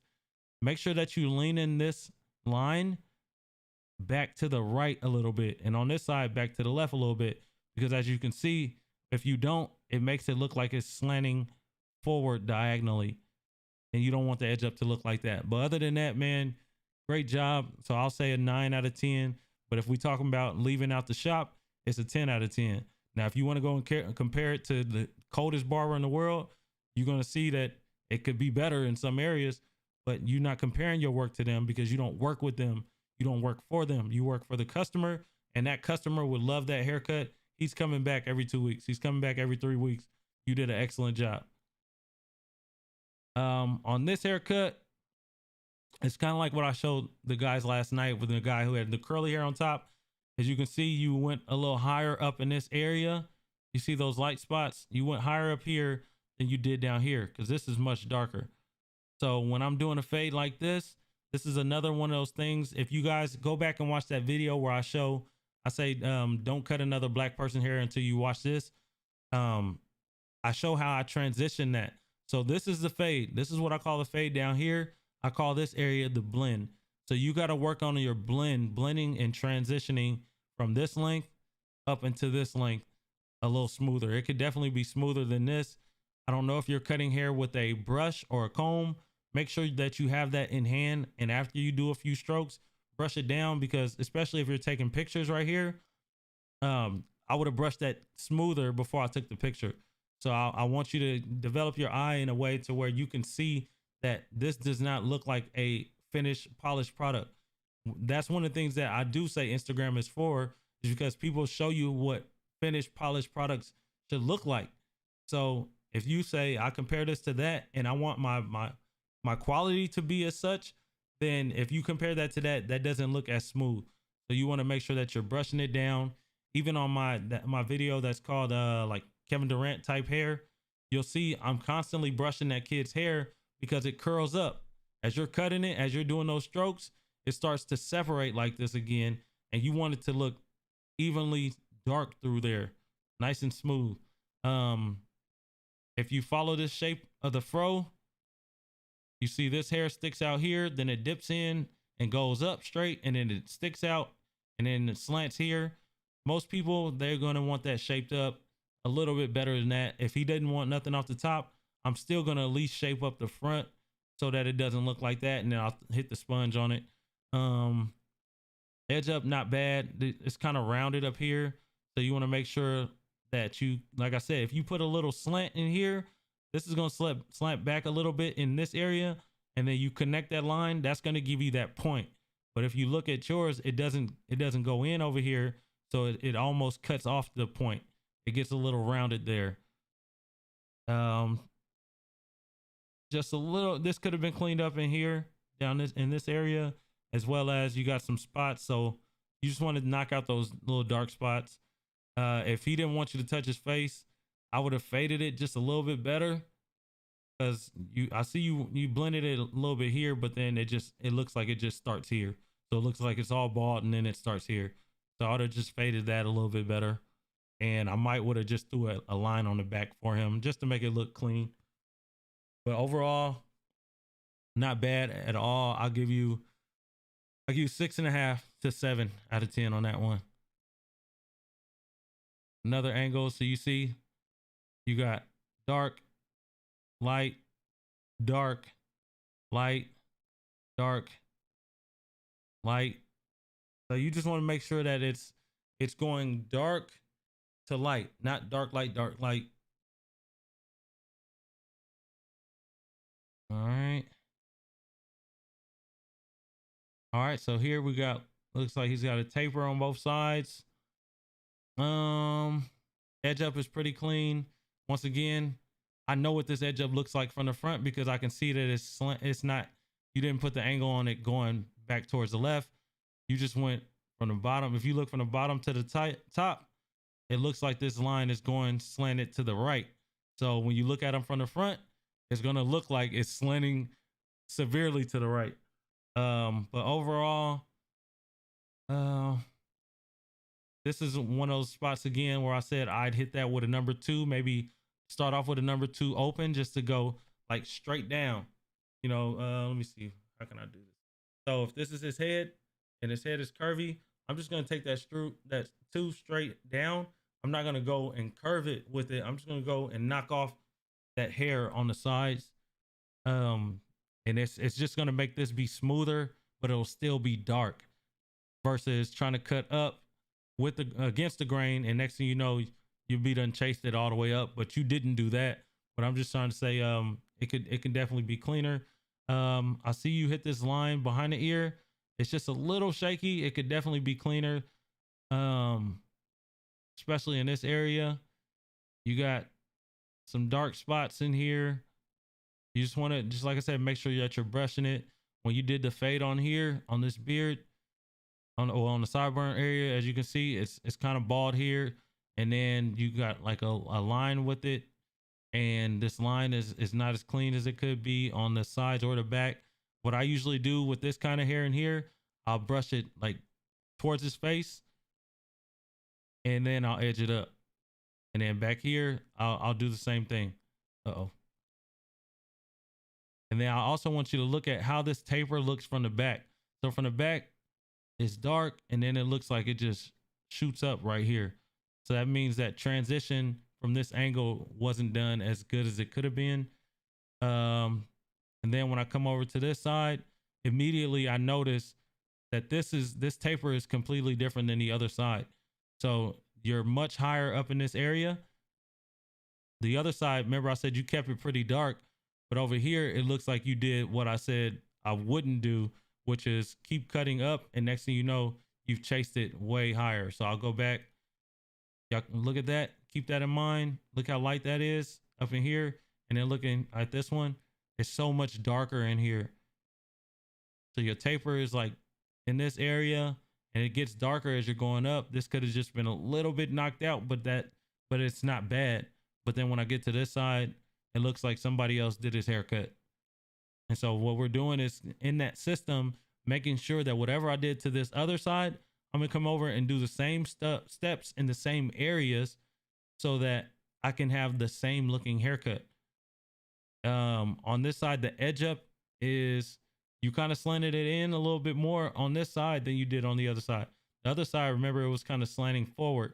Over here, you put it a little back, but you went, if you follow this line, it goes up like a little bit to the left and then it curves in, versus you want to have, that should be more of a straight line, like diagonally, instead of going up and out and then going back in and then zipping across.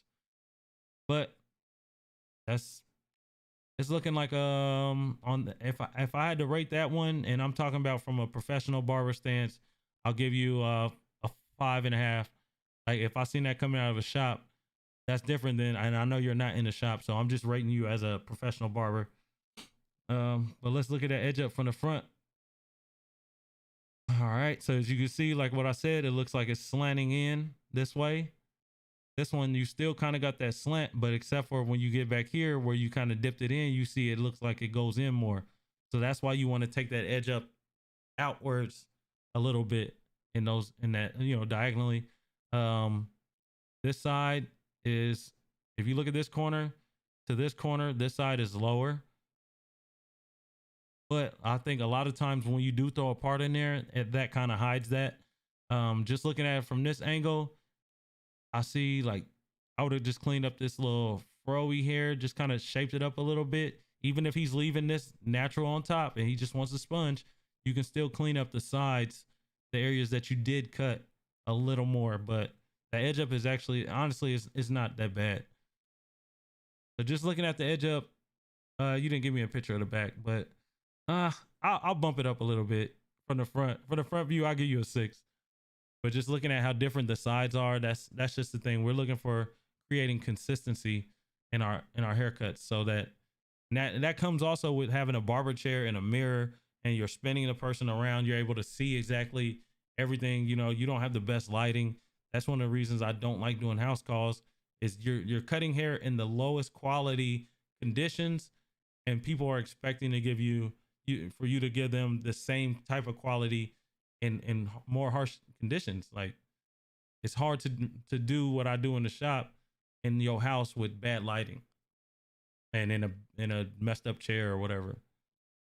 But that's the end of that. Anthony, thank you for jumping out there, man. Good work. Keep grinding. How long you been cutting? I'm sure it's like you still at the house. So I'm not gonna assume that you've been doing it forever. All right, look at Kyle want to send us all these haircuts. So Kyle is in the barbershop, guys. He's been on his journey, I believe he said, for 18 months now. And so what you'll see is the difference when somebody is in a shop, first of all, when they have been in the shop for a long time, because in almost 2 years, that's a lot of haircuts you're going to pump out. And that's after cutting a lot of hair in barber school. You will never cut as much hair at home as you will when you get into barber school or getting into a barber shop, especially if they got some, you know, a nice walk-in flow. So just starting with this looks like a pro level haircut. This guy is not mad. This guy comes back every few weeks, 2-3 weeks. But if I'm going to critique it and we're going to chop it up and see what we can do better, what would I say? I feel like the beard transition. So I don't really see much in the fade. This right in here, this is nitpicking. If we going from dark, and it's really dark in here, and so what it causes is this causes a line right in here. I don't know if you guys can even see that. I don't know if your eyes are trained enough to see it, but I see it. But most people are not going to see it. This man in this chair won't ever see that. He's not going to trip. I would have cleaned up this back line on the beard. So from this angle, it's kind of deceptive because sometimes it'll look like if I was standing more to his backside, this may be a really clean line, and I just can't see it from this angle because of all this bushiness. So what I do is once I hit that line back there and I see it's clean, I'll change my angle to an angle like this, and I'll go through with my trimmers against the grain, and I'll just knock all those little hairs off so that from whatever angle you're viewing it, it's going to look like a sharp line. So from this angle, it doesn't look super sharp, and it may possibly be that way. It may be really sharp from the other, you know, from more to the left. I know this guy wants to keep his beard nice and wide, but I would take it in just a little more than this, because once you wipe that off, that little ash line right there, it's not going to look like you edged it up that much, because you can kind of see right in here. So I would just took it just slightly down just a little bit to about right here. You got the line right here. I would have took it just a little bit more to where the hair is actually fuller. And I would have did that. I would have followed that line into right here, because look here, this is a nice, it's still wide, but look in front of this, it's a gap right there. So once you wipe that off, it's gonna look like a shaky edge up, or like you didn't really touch it. I would have did the same thing on the mustache. I would have took it in just a little bit more so that this line looks more defined. So you can see, like, look at this defined line down here, which also could have been a little cleaner, but look at that line versus this line on top. It almost looks like you haven't done much, and it's probably because his hair is thinner up there. So I'm just going to take it in just a little bit more so that you can get a more defined line and a more crispier look. Now, if that guy doesn't want that, and he wants it exactly like this, then you do this every time. But if you're looking for a little bit better results from what you already gave him, which is a really good haircut, then that's what I do. And here, like I was just telling those guys about that number 2 guard, you guys will see it in my beard fade videos. You ain't got to fade all the way down in here, but you can just lighten this up just a little bit more. And so you just creating a much better transition, but it's not bad. Like, I'm not mad at this haircut at all. I'd give that a 10, a definite 10 plus a tip.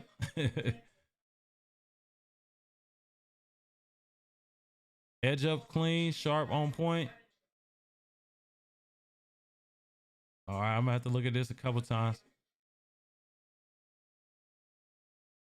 Why you gonna send me this old sideways video?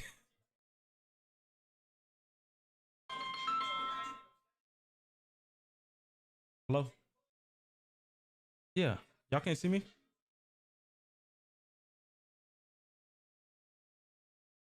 Hey, can you guys still hear me? Because I'm getting a call saying that people can't see me. Let me pause this real quick. Huh? Okay, so I'm still on. Bye, girl. I hear me in your background. I'm talking about you can't hear me. All right, bye. All right, sorry about that. My sister's talking about, are you still on? Because I can't see you, and then I can hear myself in the background. Okay, so just looking at this taper, fire edge up. I got to start to say that. It looks like you threw some enhancements in there. I would have liked to have seen what it looked like before. But what I will say, from what I can tell, this right here, so if we're going to go from bald and blend into this darkness, then when I go bald and I'm going up, this right here is the first thing, this area I run into. This is still dark. I understand this is dark because of the enhancements, but I'm just looking at where the hair is actually grown, and I can actually tell this could be cleaned up. This could be lightened up much more so that it can transition into this much better. But nice sharp edge up. Let me see. Yeah, just a little bit more, man. Just not much. I can't really tell what's going on behind the ear. I would like to see that that's a little bit more cleaner, but just from this angle, this is a bad angle. And that's also what you want to think about is, who are you taking these videos for? Keep in mind, when you guys are taking portraits and videos, like, customers need to be able to see clearly what you got going on. Like, I can't even really tell, but most customers is not looking this hard though. Same thing here. I feel like I kind of see your guideline. So that could have been blended in just a little bit more. Looking at the bulk here.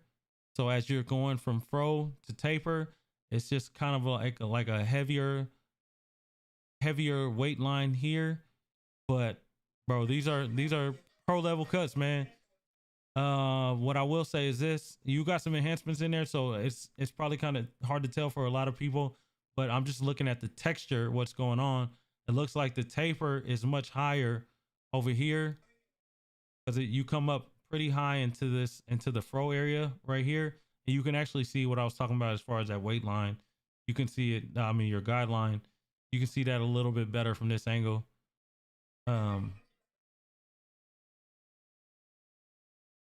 So look here, this is much darker on this side up in this area. All that is much darker than on that other side. It's still much fuller. You see that? So the fade is more down here versus on this side, you brought it up into here. So it's, once again, just being consistent and doing the same thing on both sides. The average person not gonna notice that. So if I had to grade it for on, if you want me to rip it apart, I give you a 9 out of 10. If you don't take this side up as high as you did on the other side, I mean, if you kept this lower and made it like the other side, it'd be a 10. But that's a 10 haircut leaving a barbershop. And that's one thing when I was saying about the youngsters earlier who's saying, you know, what advice would you give to younger barbers? That shop haircuts and social media haircuts are not the same thing. What you see on social media, you don't have to put that level of detail in your haircuts because customers aren't asking you for that. Other barbers that are following you are asking you for that. So you go well out of your way to be super, super, super detailed. And it's like the difference in playoff, NBA playoffs versus NBA regular season. They can play better all year long. But how do they play in the playoffs versus in the regular season? You still get good games, but you're going to get your best games in the playoffs and in the finals. So they got another mode they can go to. So every customer is not requiring you to be playoff Kyle all day long. Everybody's not asking for that. Some people just want scrimmage Kyle so I can get up out of here. If y'all following the analogy that I'm giving, you know, some people just want something quick, easy, and I'm gone. And so that's one thing that I also recommend is know your clients. Know who's that person that wants more and you give them more. Know who's that person that all they want is the basics and give them the basics. Because if you give a basic person more than what they even desired, then you didn't give me what I wanted. Or if you give a person that desires more, the basics, then you're not giving me what I want. And now I got issues. So you guys keep that in mind. Please keep that in mind. Next cut. Good haircut, smooth. Boy, you got the edge up game strong. Fade game is good. Okay, so look at this. So we're gonna talk about transitions once again. And not that you can't transition, but a consistent transition. So as I look into here, I don't know what's really going on in here, but I'm not even going to count that against you. That's probably his hair texture. What I'm looking at is just a little bit below that. This over here. So look at how dark this whole area is, and it's pretty much the same, and it's transitioning pretty well. You could have just lightened that up just a little bit, but versus look at the other side, how much lighter, bam. Look how light this is up in here. You didn't do that on the other side. So what you have to do is just make sure that whatever you're doing to one side, and that's why I say it so much in my videos, whatever you did to this side, do the same exact thing in the same exact place, because that's going to give you a even, balanced, consistent haircut. That don't mean you can't cut.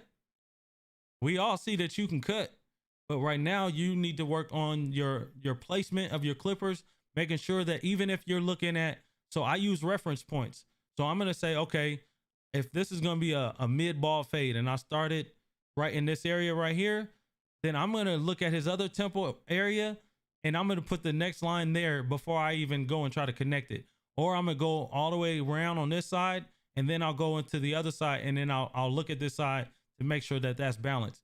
And I'm going to do that all the way up. So I'll see that if I'm up in this area on this side, then I need to be up in that area on the other side. Or if I didn't do that on this side, then I'm not going to do it over here. But once again, great edge up work. What we talking about for you is a great offensive player, just adding a little bit more defense to his arsenal. You know what I'm saying? Like, you great at edging up, you great at cutting hair. So now we about to make you all the way Kawhi Leonard once you work with Kobe. You know what I'm saying? Like, you good, bro. Like, really good work. Like, you don't need a whole lot. You don't need a whole lot. We just working on just that right there. This right here could be lightened up a little bit, or blended out a little bit more. But that's the main thing about this haircut, is that right there. Other than that, you A1, bro. I give that a 9. You keep it in the same area on both sides, then it's a 10. Just starting off right here. This is a nice fade, good transition on this beard. Like I said earlier about behind the beard, this line could just be a little bit sharper, This line right here could be a little bit sharper. But what I was talking about earlier when I said if you change the angle, it'll make it look not as sharp. It's the same thing from the neckline. So if you have him look up in the air and you just edge him up under there, then if you look at him from the overview, it's gonna look a little rough. Let me start it over. It's gonna look not as smooth. So you just want to make sure that even once you edge up under there, you flip your trimmers over and you just knock off some of those loose hairs around the edge up area so it can look really clean. But the edge up is sharp. You know how to use enhancements enough to where it looks natural and it looks clean.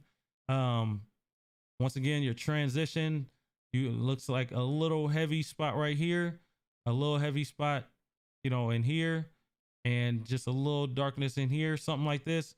I might have just clipped it over comb just because his hair textured a little bit. But from what I can see, that looks good. You only gave me one side, so I prefer to see two sides or all around video, because that's how you can see what I can pick apart when you give me both sides of a cut. And that's one thing I will say. A lot of people post pictures on Instagram and they only show you one side of the haircut. And a lot of times you pick your favorite side. But when you give me an all around video, I can tell you, well, shoot, it don't even look the same on that side as it did on the other side. One of the guys last night, I told him, I said, it looks like two different people cut that hair. That first side was good. It had a few things we can clean up, but that other side was just completely different out of there. It didn't look like the same person did the haircut.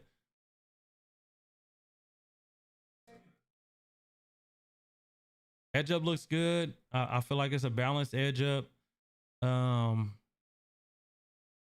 His beard maybe just a little higher on this side, but if I can't really tell, then that's a good job. It's all an illusion. It's all about what your customers like.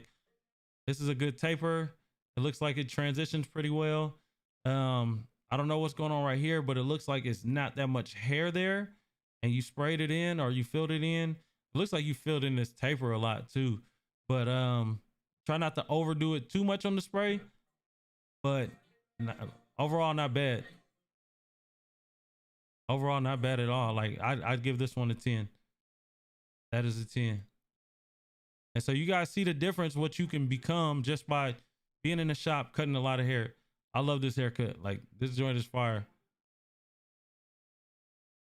Hold on. Yeah. That might be your first edge up that got just a little bit of a ripple in it. Right here. You can see it. So it's kind of straighter, then it drops down. Just slightly. And I'm only reason I'm pointing that out is because all your other ones is perfect. Anybody else, I might have even overlooked it. But yeah, like you see that just right in here, it just dips down a little bit. But this is a really good edge up. You're nice with that spray too, man. I like the amount of enhancements that you use. The blend is perfect on these. Round of applause for Kyle. That's good work, Kyle.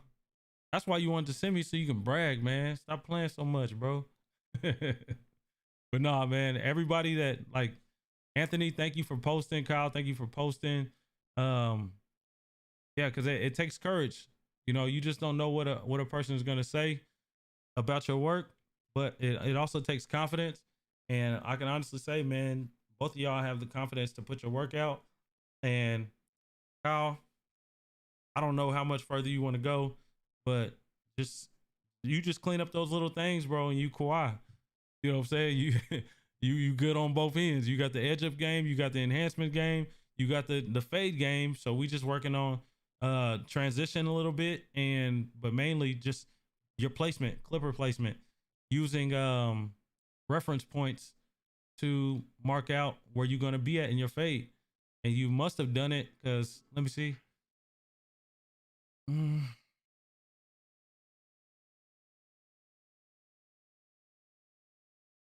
I wish you went all the way around, bro.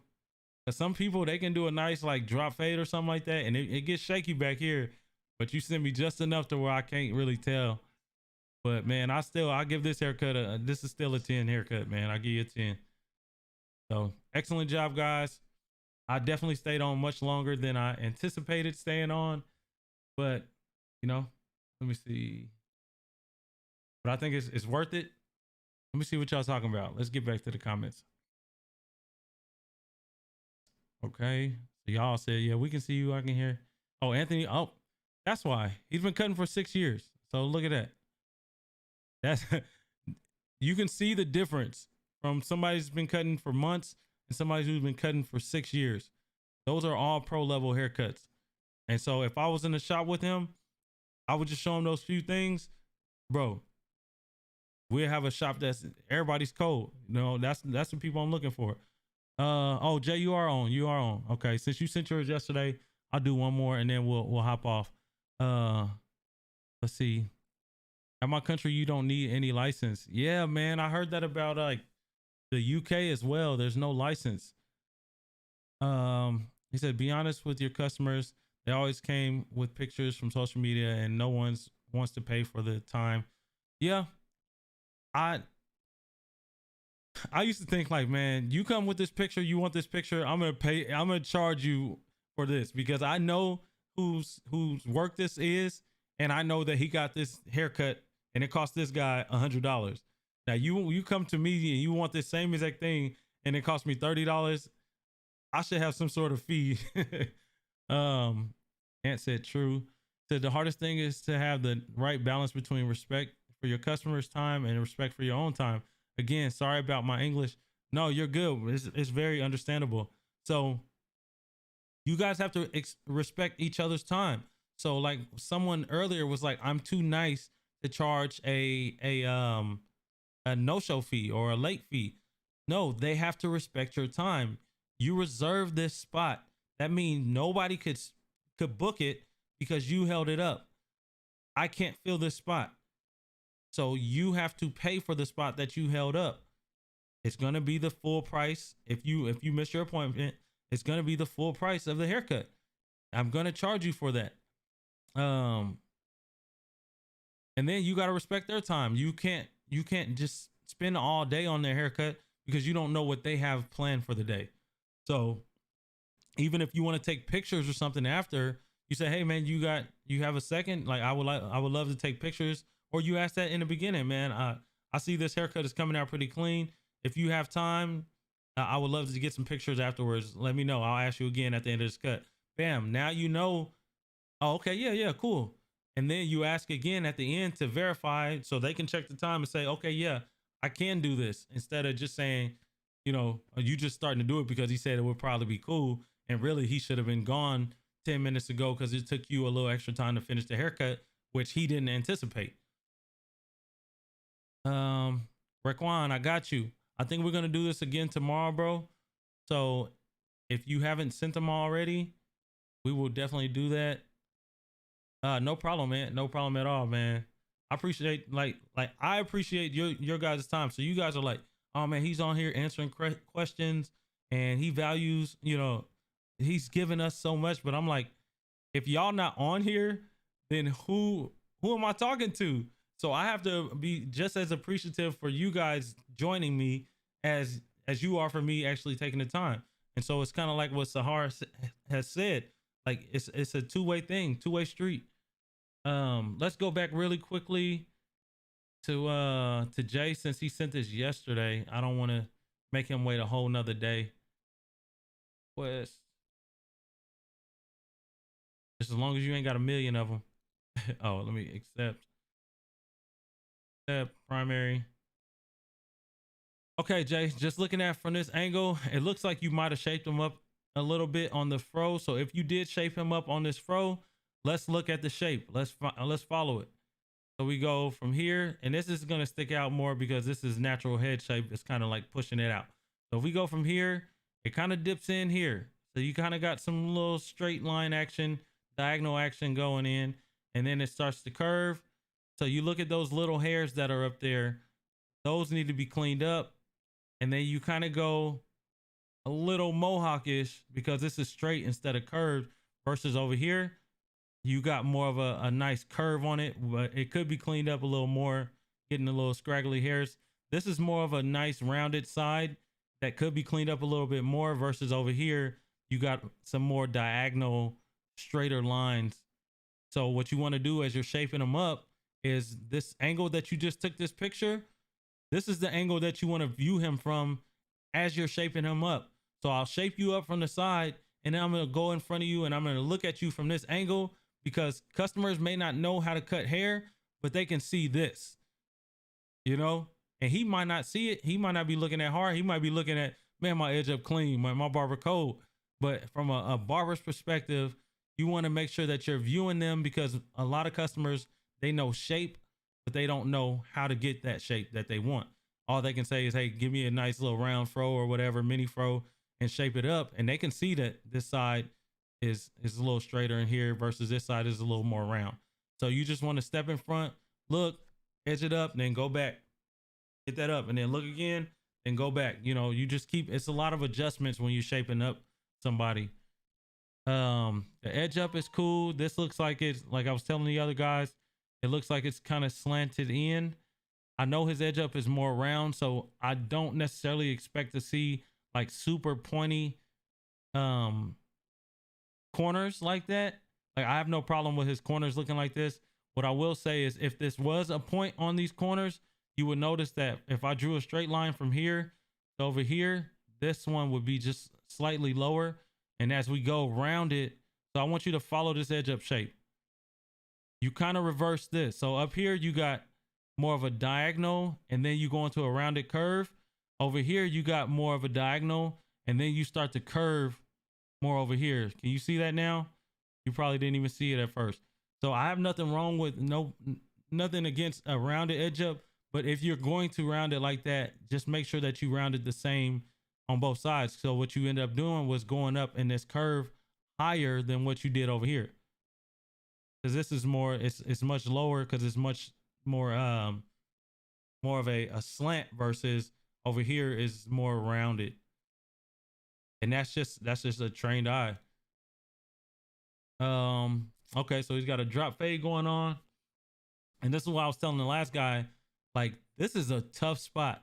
The occipital bone for a drop fade, it's kind of hard to get this area to be as clean as the sides, because the hair in the back area is usually a lot more dense. There's usually much more hair back here than it is on the side. So you'll notice you do a nice taper on the sides and it'll blend nice and smooth. You get in the back and you can be like, man, why am I struggling? The hair texture is different back here. So that's why and a lot of times when you see guys going bald and they get that surgery, where do they pull the hair from? They don't take the hair from the sides. They come back here and they take this hair out and they'll implant it in the front. And this hair is going to grow back because it usually grows well. When you see people that are balding, it's usually the front or the top, but they'll still have all this, because this hair is just a little bit different than it is up here. So what I would have done is just stretch the fade a little bit more. So even if what I do when I do my guidelines on the side for a drop fade, as I put my guidelines in, they're usually a lot wider back here than how I did it on the sides, just so I can stretch that blend out and it won't look so dark in here where this head is protruding out. So above this is that bone. That bone sticks out, so it makes anything under it look darker than the rest. And also just try setting guidelines. I don't know if you cut with guidelines or not, but like this area is not consistent with this side. This part down here, you didn't really take the line out as much as you could as you did over here. So you just want to work on that. Back here, you can kind of see more what I was talking about of that shape for his hair. Look at this nice round shape, even though it's still kind of oh.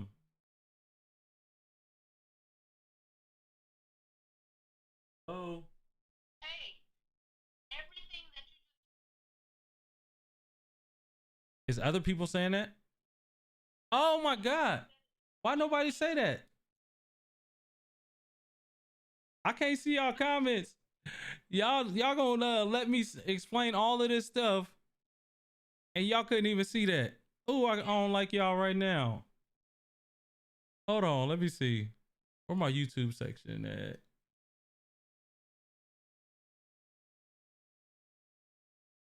Man, y'all gonna let me explain all that stuff on this haircut and not say nothing.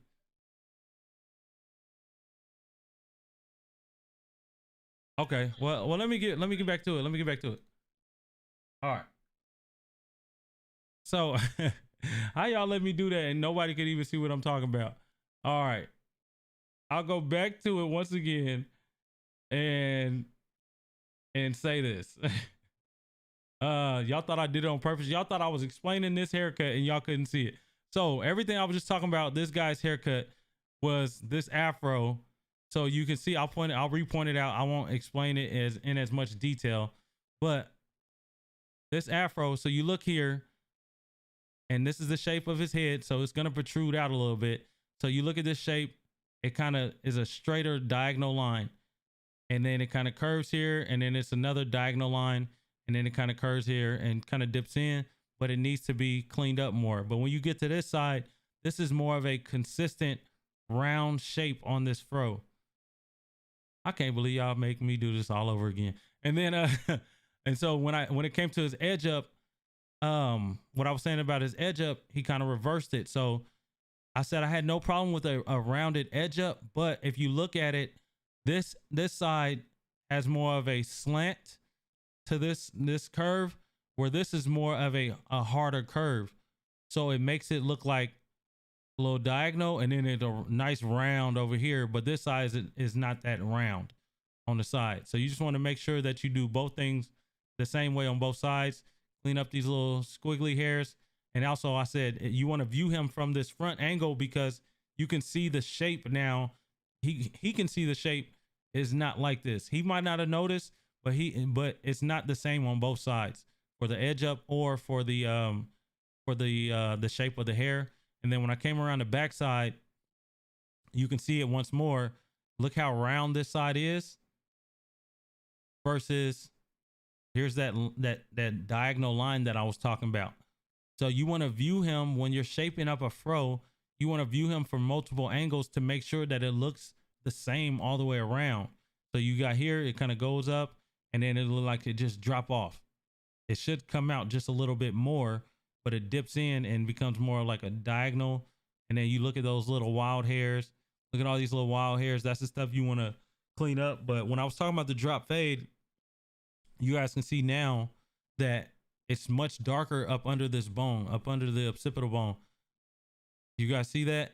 So by setting in wider guidelines in the back, you can stretch the fade out a little bit more, and it won't be as dark back there. And then I also was pointing out the guideline. You didn't fade it out all the way from that side. I'm sure it looked like it was gone, but that's why I look at my haircuts from multiple angles so that you can see it. Because sometimes it'll look like the line is gone, then you'll turn the chair a little bit and you'll see like, oh dang, I can still see a faint line. Over here, you took it out a little bit more. It appears that you took it out more, but I just can't tell at this angle. And then the fade just looks a little different from both sides. So that's how far I got before y'all made me redo this. Okay. So like, look, from this angle, it doesn't really look like that, but you can see it better from the back. But looking at the shape of his fro, see now from the front, it looks more fro-y. From the side, it looks more boxy. So you got to decide, how did you want it? Because even from here, you got like a nice diagonal, then you got a nice kind of curvature, but then you still got this. I would have just took out some of this hump a little bit, because that's giving it more of a Will Smith, Muhammad Ali look than your typical average Afro drop fade, especially since it doesn't look like a box from the front. It looks like you were going more for a fro. But the edge up from this angle is definitely, like, this side looks good. I see that you slanted a little bit, but I would have, let me see if I can zoom in. Not zoom in. Oh, it won't let me zoom in. A little bit more. I would have cleaned this corner up just a little bit more. And then I would have took my trimmers or my clippers, whatever you shaped it up with, and got those little wild hairs out the front all the way up. But the blend don't look too bad. His hair looks like it's a pretty rough texture. So I won't hold that against you. And just like many of the other guys, the right side and the left side don't look the same.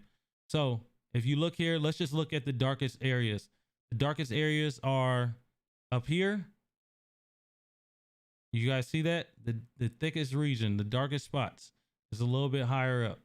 And the fade is here. The length on top is here, and then here's your transition, and it's just higher up. But then when I look at this side, look how dark this is still all up here. And you bring your fade all the way down here. And all this is still nice and dark. So this would have been the look that I would have went for on the other side. Or if I did it like the other side first, then I would have made sure. So just look at this, look where your guideline would have been. Look how all of this is still light and it's dang near bald down here. But over here, and it transitioned and you stretch the fade. But this isn't as dark in here versus going back. The bald line is still pretty low, and then it starts to get darker up in here. So what would I rate this haircut? A barbershop haircut. I would give you a very high 8.5 on this haircut. Very high 8.5. But not bad, brother. Not bad. That's one of those things, like I said, you just need a few tweaks and you putting out 10s. But I like that, Jay. Matter of fact, let's go to Jay's page real quick. So Jay, this is nice. Boy, like Tristan Thompson. I would just work on, like, even with this haircut, it's just a transition thing for you. So you look, this is all dark. And it's supposed to start getting lighter gradually. But then look in here. This is not a gradual effect. It's very dark in here still.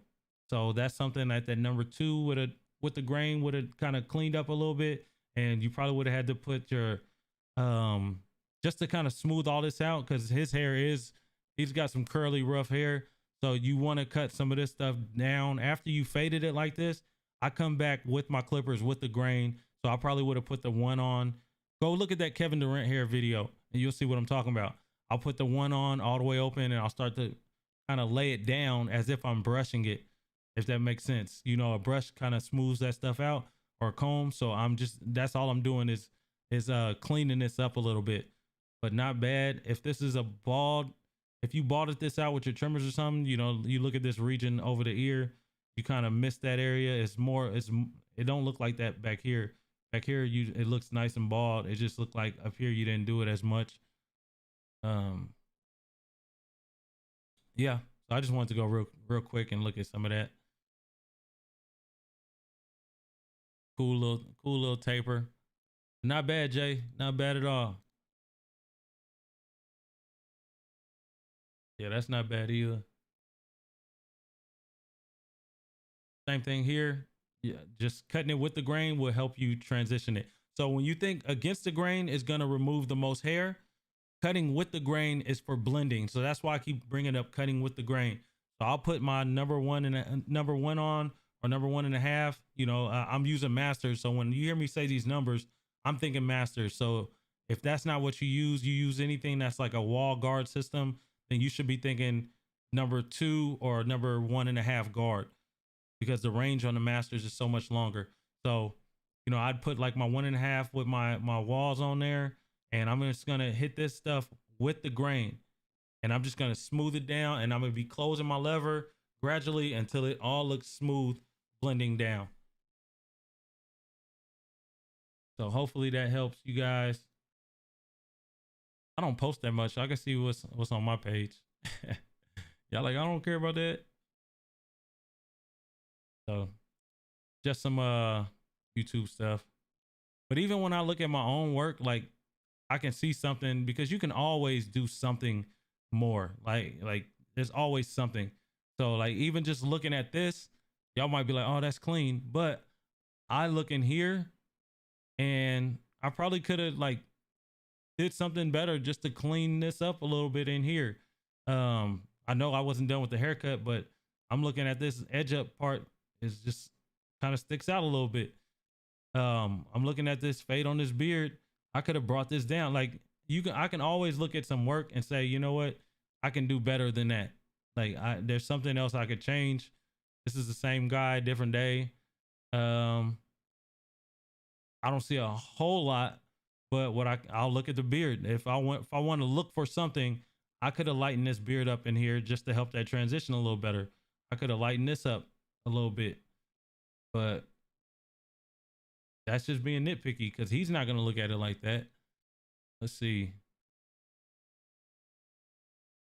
This is one of them enhancements. This dude, he like it nice and dark. Nice and dark. He's actually a rapper, so he oh yeah, this is him right here. So he had a show. He want to look nice and clean. He wanted to last for a while. So this is some spray. But I really don't do a whole lot of enhancements. Even when I look in here, I could have lightened this up a little bit. I might have oversprayed it too much, but he's not gonna see that. He's not a barber. Even if I go to this video where I see Jeezy gave me an A, like I feel like the edge up is a little off. But so it's always, even like I'll look over here. Let's look at the fade from here to here. At this angle, it looks a little darker. I could have brought this side up just a little bit higher to match this side. So this always something. I had 360 Jeezy look at all those haircuts. He didn't see nothing. He gave me an A. But I can go back and look at my own work and say, you know what? Let me see. What do I see now? You know, if I show you guys this right here, this is kind of what I was telling you guys as far as like slanting that line back a little bit. So that way, when you see him from the front, it's going to look straight up and down, even though technically it's not straight up and down, but it's going to give the appearance because you're putting straight lines on what's a round object, if that makes sense. I feel like this spray, like it's a little bit heavy right here on the spray. But overall, I like that haircut, not just because I did it. If I seen somebody else do it, I'd say the same thing. On this mullet, he didn't have me do a whole lot, but look back here. Before I took this picture, I could have definitely cleaned some of this hair up. Same thing I'm telling y'all. Yeah, I didn't touch the top or nothing, but he just got a taper. Look at this. And this is what I'm talking about when I say these are shop haircuts. So this is not, I'm not posting this trying to get millions of subscribers and followers. This is somebody like I had just gotten this suite and I'm like, I'm not in a barbershop setting no more. I need to take some pictures. So this is just a quick a quick haircut on somebody new. But look, you can still see a little darkness up in here that I could have took some blending scissors and took it out. But he doesn't see that. He's not looking at the haircut as a barber. So you guys got to know that everybody's not viewing these haircuts the same way. So to them, they're the most perfect haircut ever. This dude lives in Fort Worth, well, right outside Fort Worth, Texas. He's an hour away from me. That was his first time coming. He drives an hour to come and get this. And I can sit here and look at it and see a flaw that I left. But that doesn't tell me what the last guy did. Because for him, this is the best haircut he's ever had. If that makes sense to you guys. Let's see. Can I find something else?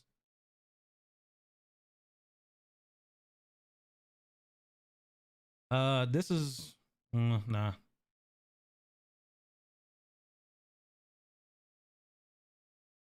Like this one right here. So I'll show you guys both of these. So on this haircut, I can't see much wrong with it. Like the transition, the blend is really good. Yeah, maybe just a little, like this is nitpicking, like maybe just a little darker in here, but this is just a regular 30-minute haircut. And I'm not looking to be like big blends from this. You know, this is for customers in the area that are looking at these haircuts. That's who you guys should be posting for. Versus this one, I feel like I could have definitely lightened it up and created a better transition, but it's not a bad haircut. He loves it. He drives also 45 minutes away to come get a haircut from me. So, matter of fact, let's see what he said. That was his first time coming. I actually grew up with him in high school, and he moved to Texas, and people was telling him like, hey, he's in your area, not too far. So I just, thanked him for coming through. He says, thanks. I'll definitely be back. He loved it. So the shop is different than social media. As I can't stress that enough. Like, I can't stress it enough. Oh, here y'all go. I said my boy Vic Blends. I came up to the shop on our off day right before his class and cut him up.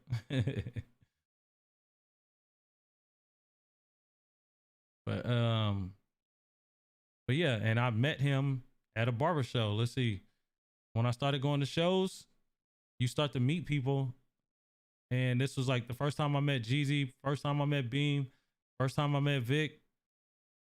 And next thing you know, through going to shows and building connections, we established a friendship, you know? So that's why I say, man, go to these shows and you never know who you'll meet. But even like this haircut, I really like it a lot. But I feel like this corner in here could have been cleaner. This over here could have been cleaner. But I'm not advertising the barbers. Somebody asked me the other day, oh, just so y'all know, this is not the Drake part. I did this 151 weeks ago, 2019, January 2019. So don't be talking about Drake. Y'all say the dead stock part from now on. Oh man. This is Matt Gifted Hands. I don't know if y'all follow him. He's on YouTube as well. This is first time, he said first time he ever got a haircut from a black barber. But yeah.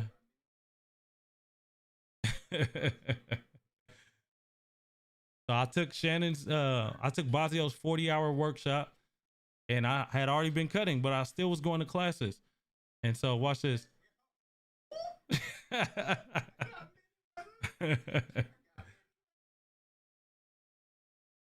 I don't know if y'all can hear that, but he said, "Ooh, can y'all hear that?" He said, "Ooh, I got mini weathered." But yeah, man, like this is Shiloh Sanders. That's a Deion Sanders' son. But yeah, man, it's just cutting hair, just doing what you love. You see, I feel like this is a really good transition on this haircut. I'm clipper over comb, making sure that everything is smooth all the way around. I'm following my steps, trying to make sure that it's even all the way around. Whatever I did on one side, I'm trying to do that all the way through, and it's going to come out good. It's going to catch your eye.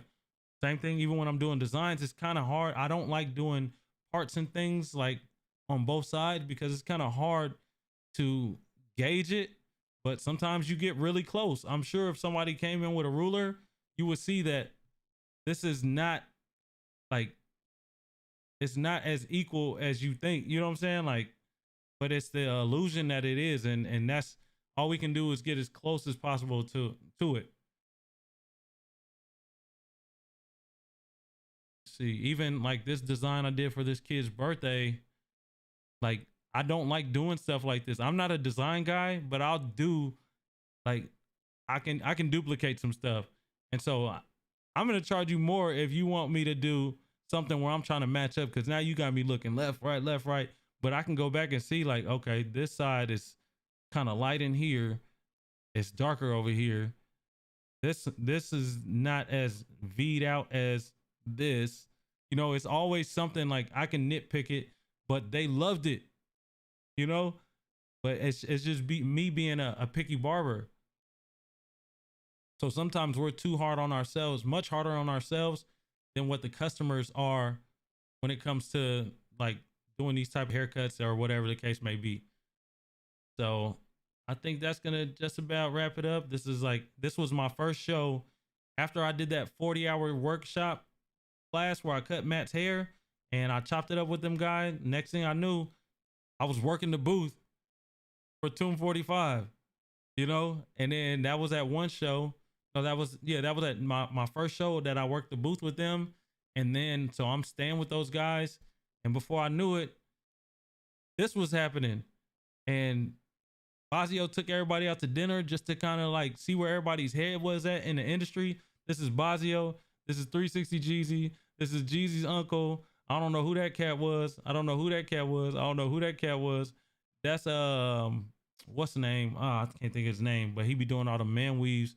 This is man, I don't know why I'm drawing a blank right now. Y'all know, well, I don't know how much y'all are into industry stuff, but like these are all like big time people in the industry, and you got Lil Me, a YouTube channel with like 400 people. You know what I'm saying? Like, you just don't know what can happen from going to shows and establishing relationships. And I had one of the best meals I ever had in my life, and I didn't pay for it.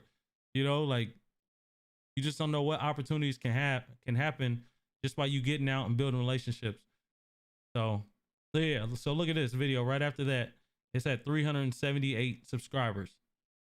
So that means when I took this picture with all them guys, I had even less than that. So it's not, you don't have to build the social platform just to build your clientele. You can build your clientele and never reach anything successfully when it comes to online stuff, social media stuff. But you can be a great barber and be locally known. I do stuff like this. These boys, actually, Yali, this is his son. So I went on their signing day. They play soccer. These boys was coming for me. A lot of their friends and stuff was coming to me. Football players, soccer players, basketball players. And so I took them and got them all pizza, you know, brought them pizza to their school when they were getting ready to graduate, showed up for their signing days. And like, all of that stuff means something, you know, like, for the community. So I'm there to support. Here, my boy Yali right here. So yeah, man, my boy Noah, you'll see him on my videos. My boy Nadi, and I just, you know, go and support all these boys. Michael, I ain't seen this dude in a minute. I said, dang, your whole family look alike. I said, your dad, you, your mom, and your grandma, everybody look the same. Oh man. But yeah, man, just doing stuff, giving back.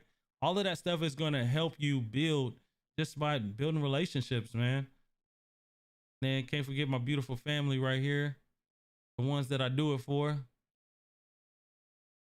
So yeah, I think that's all I got for this evening. And I gave y'all much more time than I was originally planning on. Once again, I think this then became an hour. I don't even know what time it is, an hour and a half, 2 hour thing. So I'm gonna have to set some alarms like I tried to. But I thought I had pictures when I took those guys pizza and stuff. Let's see. And they were just so grateful. They were like, man, nobody's ever done anything like this for us. Oh, there's a bunch of their friends that actually showed up. So it turns out these were all the senior guys, but they didn't invite. I told him, because I had been cutting his hair the longest, and actually I took him like a gift card, and one of the other barbers a gift card. I mean, other customers that's been coming the longest, a card.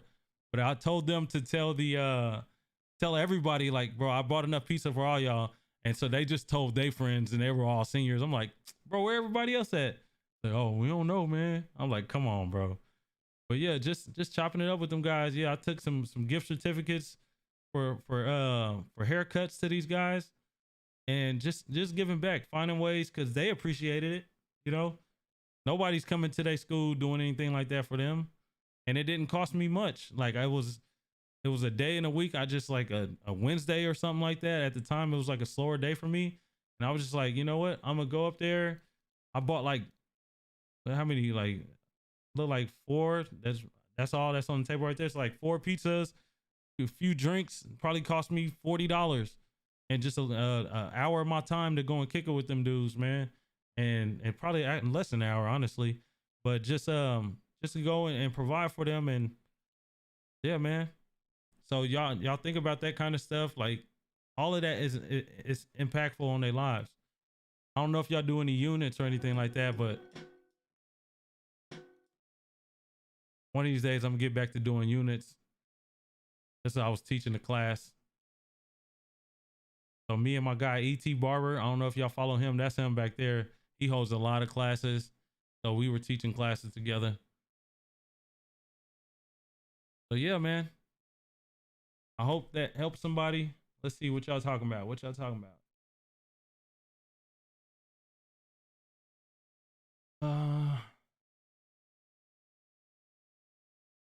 Everybody laughing because they couldn't see the pictures. Sahar says, my tip for Edge Up, no matter how many videos you will watch, go out and shadow one day at good barbershop. It will take your skills to another level. Man, it's something about watching in person, or even going to, so like when I did that Bazio 40-hour workshop, that's different than even going to a look and learn or a hands-on class, because we did 40 hours of hands-on work. So if there's anything that you needed specifically, you had him, you had Chris Loco, you had a bunch of guys that you can ask for help, you know, and they can watch you and all those different things. I was still trying to build more relationships, but I still learned, you know, it was out of the stuff that I knew, I still learned some things. Let's see. Hey, Barber from Tennessee. Vlogmas day 4. Yeah, it's wrapped up. Any advice for cosmetologists to get experience cutting men's hair? I don't know. I don't know. It's I can't say. You would just have to see which family and friends you can get to allow you to train on, honestly. Everybody have a good night. Laura, have a good night. That's how I see every flaw after I'm done. Yeah, man. Hey, it's been times where I'll be cutting hair, and it wasn't until the person was walking up, getting up out the chair, and once they stood up, like something changed. I'm like, oh dang, I can see that. Hey, come back real quick. Hold on. You know, before you send them out. Hey, no problem, Jay. No problem, Jay. Anthony says you're a good dude. Thank you, bro. Kwame, you said you out for the night. Me too. I gotta do church tomorrow, and I was supposed to come home and work on that, and I didn't work on it, and I'm teaching tomorrow, and y'all done kept me here to midnight, so that means I'm about to be up to like 3 in the morning writing for tomorrow, and I'm gonna get up early and finish it off. All right, guys, so that has been my time tonight. Thank you guys for coming through and spending that time with me. If I didn't get to one of your questions, please be on tomorrow. I believe I'll be back on tomorrow. Like I said, this is Vlogmas. I'm going all the way till December 25th, and the majority of my content, I plan on doing vlogs just because it's good practice, it's good exercise, and they should get better. I should be able to come up with more questions. I'll be better about making sure that I don't do stupid stuff like break down a whole haircut and you guys can see me. You know, all of that stuff gets cleaned up. So that's why I tell you guys, when it comes to cutting hair, you have to practice. This is practice for me. You guys are helping me. And so what I'm doing right now is getting this practice in. And by the end of it, I should be really good at going live without having mistakes or without missing questions or getting lost while I'm trying to find my place, all those different things that happen. So thank you guys for giving me an opportunity, because none of you guys had to sign in here. So thank you once again. It's Christopher Manyweather, Deadstock Barbershop. I love y'all. Hey, Sahar, what time is it over there, brother?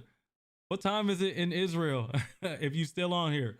But other than that, that's my last question for the night. I love y'all. Thank you all for tuning in. If you guys haven't liked this video yet, like it. And yeah, hopefully I can chop it up and get some of the good points out of it and get it posted so you guys can have it for later. Look at this guy's edge up. He liked his widow's peak, so we kept it. Some people would have been like, bro, this is stupid, and they would have cut that off. But he's the client, I'm the customer, so I got to do my job, make sure the fade and everything look good, make sure the edge up look good as far as he like it, as far as I like it. But my personal preferences are out the window. So 8 a.m. Okay, well, good morning, my brother. Or I'm assuming you're a brother, but if not, no disrespect. You haven't corrected me yet, so but thank you guys so much. I'll see you guys. Have a great night. Sahar, have a great morning. Kiss the family for me. Tell them I said have a blessed day. Have a good day. Enjoy life over there in the Holy Land. And I love y'all. Have a good night and good morning. Peace. All right, now I got to figure out how to get out of here. So I'm going to look crazy.